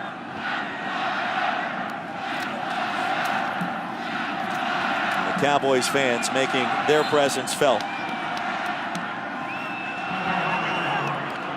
Well, it hasn't come easy at times, but for Josh Allen, what should be the final play of his Wyoming career, he'll go out on top one more time, and he is our Capital One player of the game, and rightfully so. Very nice. Nicely done by Wyoming and Coach Craig Bohl. Nice show of respect, player and coach. Straight ahead on the handoff, Nick Smith checking in, who got a couple of starts late this year due to Allen's injury, and Nick's going to give his coaching staff a lot to think about in the offseason. He certainly grew up a lot. He didn't have the kind of production that he would have liked, but just a junior. He'll be a senior next year. We'll see if anything changes on the recruiting front. You never know about grad transfers, Tom. You can change the complexion of a program quickly, especially bringing in the right quarterback. You really can. And we saw it this year throughout almost every conference we worked. Grad transfers really showed up big. And it's interesting how they get to certain places that they might have known a coach, or someone might have been familiar with their high school coach in their old hometown, and they've said, hey, Philpott was just here. He's over at, XYZ University. Oh, I didn't know he was running his offense there. And the next thing you know, the player shows up on the doorstep of a program, and it does change the complexion quickly, though. And I like that. I like having that aspect. It's a little different, but certainly makes things more exciting. As the Gatorade bath is just about set to begin, and why not have Josh Allen lead that charge? Injured Chippewa on the field, short of the 20. We'll check who he is. You never like to see a bowl game in with more injuries.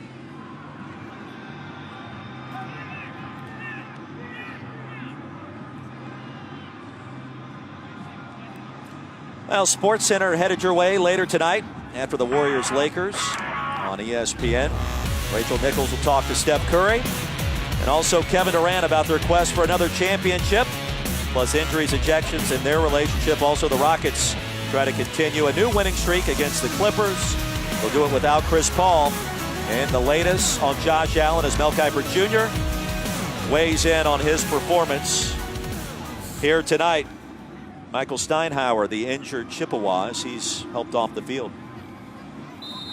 Well, a lot to talk about, and Josh Allen's going to have scouts and GMs and talking heads talking over the course of the next couple of months with this performance. Didn't need him much in the second half, but his first 6 completions, 3 went for touchdowns, and he looked the part of a top 10 selection. Well, I don't think he let anybody down, Roy. We got to see his family today in the hotel lobby before we came over to the game today. They were excited as, Christmas Day, right? They're like, but they love watching him play, which I love that. The parents are there, uncles, aunts, grandfathers, brothers, sisters. I mean, it's a family affair for the Allens. Oh, they finally got Coach Bowl with the water bucket. Who was it? Josh Allen with the score. But he has meant a lot to this program, and they got him good. Oh, Craig Bowl crafty. Pretty quick on his feet. I thought so as well. Final play, that's going to do it. The Cowboys will win the famous Idaho Potato Bowl, led by Josh Allen. What a performance it was, and an incredible defense, forcing 8 turnovers. A new school record in the final score, 37-14 over Central Michigan.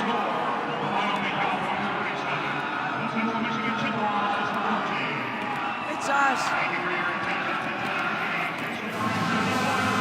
We send you down to the field, and Alex Cordry with the star of the show, Josh Allen. Alex. Thank you, Roy. Josh, what is it like for you to return to action today and help lead the Cowboys to victory? It's everything I've dreamt about, Hats off to Central Michigan. That's a good football team right there. We came out, we just wanted it more. Our defense played phenomenal. They've been doing it all season. We trusted our coaches. It just feels great how we executed today. Why was this important to you to play in this bowl game? Man, coming only from one scholarship offer, Coach Bowl and Coach Vegan, they believed in me. When I came out of junior college, I felt like I owed them at least one more game here. Football's a part of me. If I'm not playing it, I'm not me. So I got to be on the field at all times because I love this team, I love this game, and I love the Cowboys. Josh, you say you love this game. How do you best put into words what it's like for you to think about your future and playing in the NFL?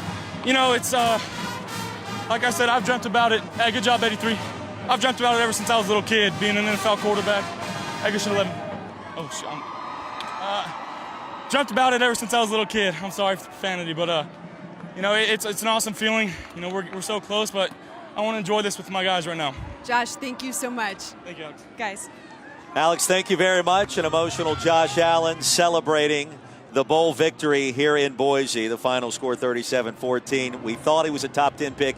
He played like one tonight, by golly. And he talks like one, too. I'm impressed. He played for the right reasons. He played with his teammates, his brothers. He trusted the process, his coaches. And what does it net out? It nets out a win, and his stock continues to soar. Big-time victory for the Pokes here in the famous Idaho Potato Bowl. What a week it was for Wyoming. And their first win in school history on the blue turf of Albertson Stadium, and it comes at the exact perfect time. Well, coming up next, NBA Countdown presented by Mountain Dew. For Tom Ramsey and Alex Cordry, I'm Roy Philpott saying good night from Boise, Idaho, where the Cowboys defeat Central Michigan 37-14.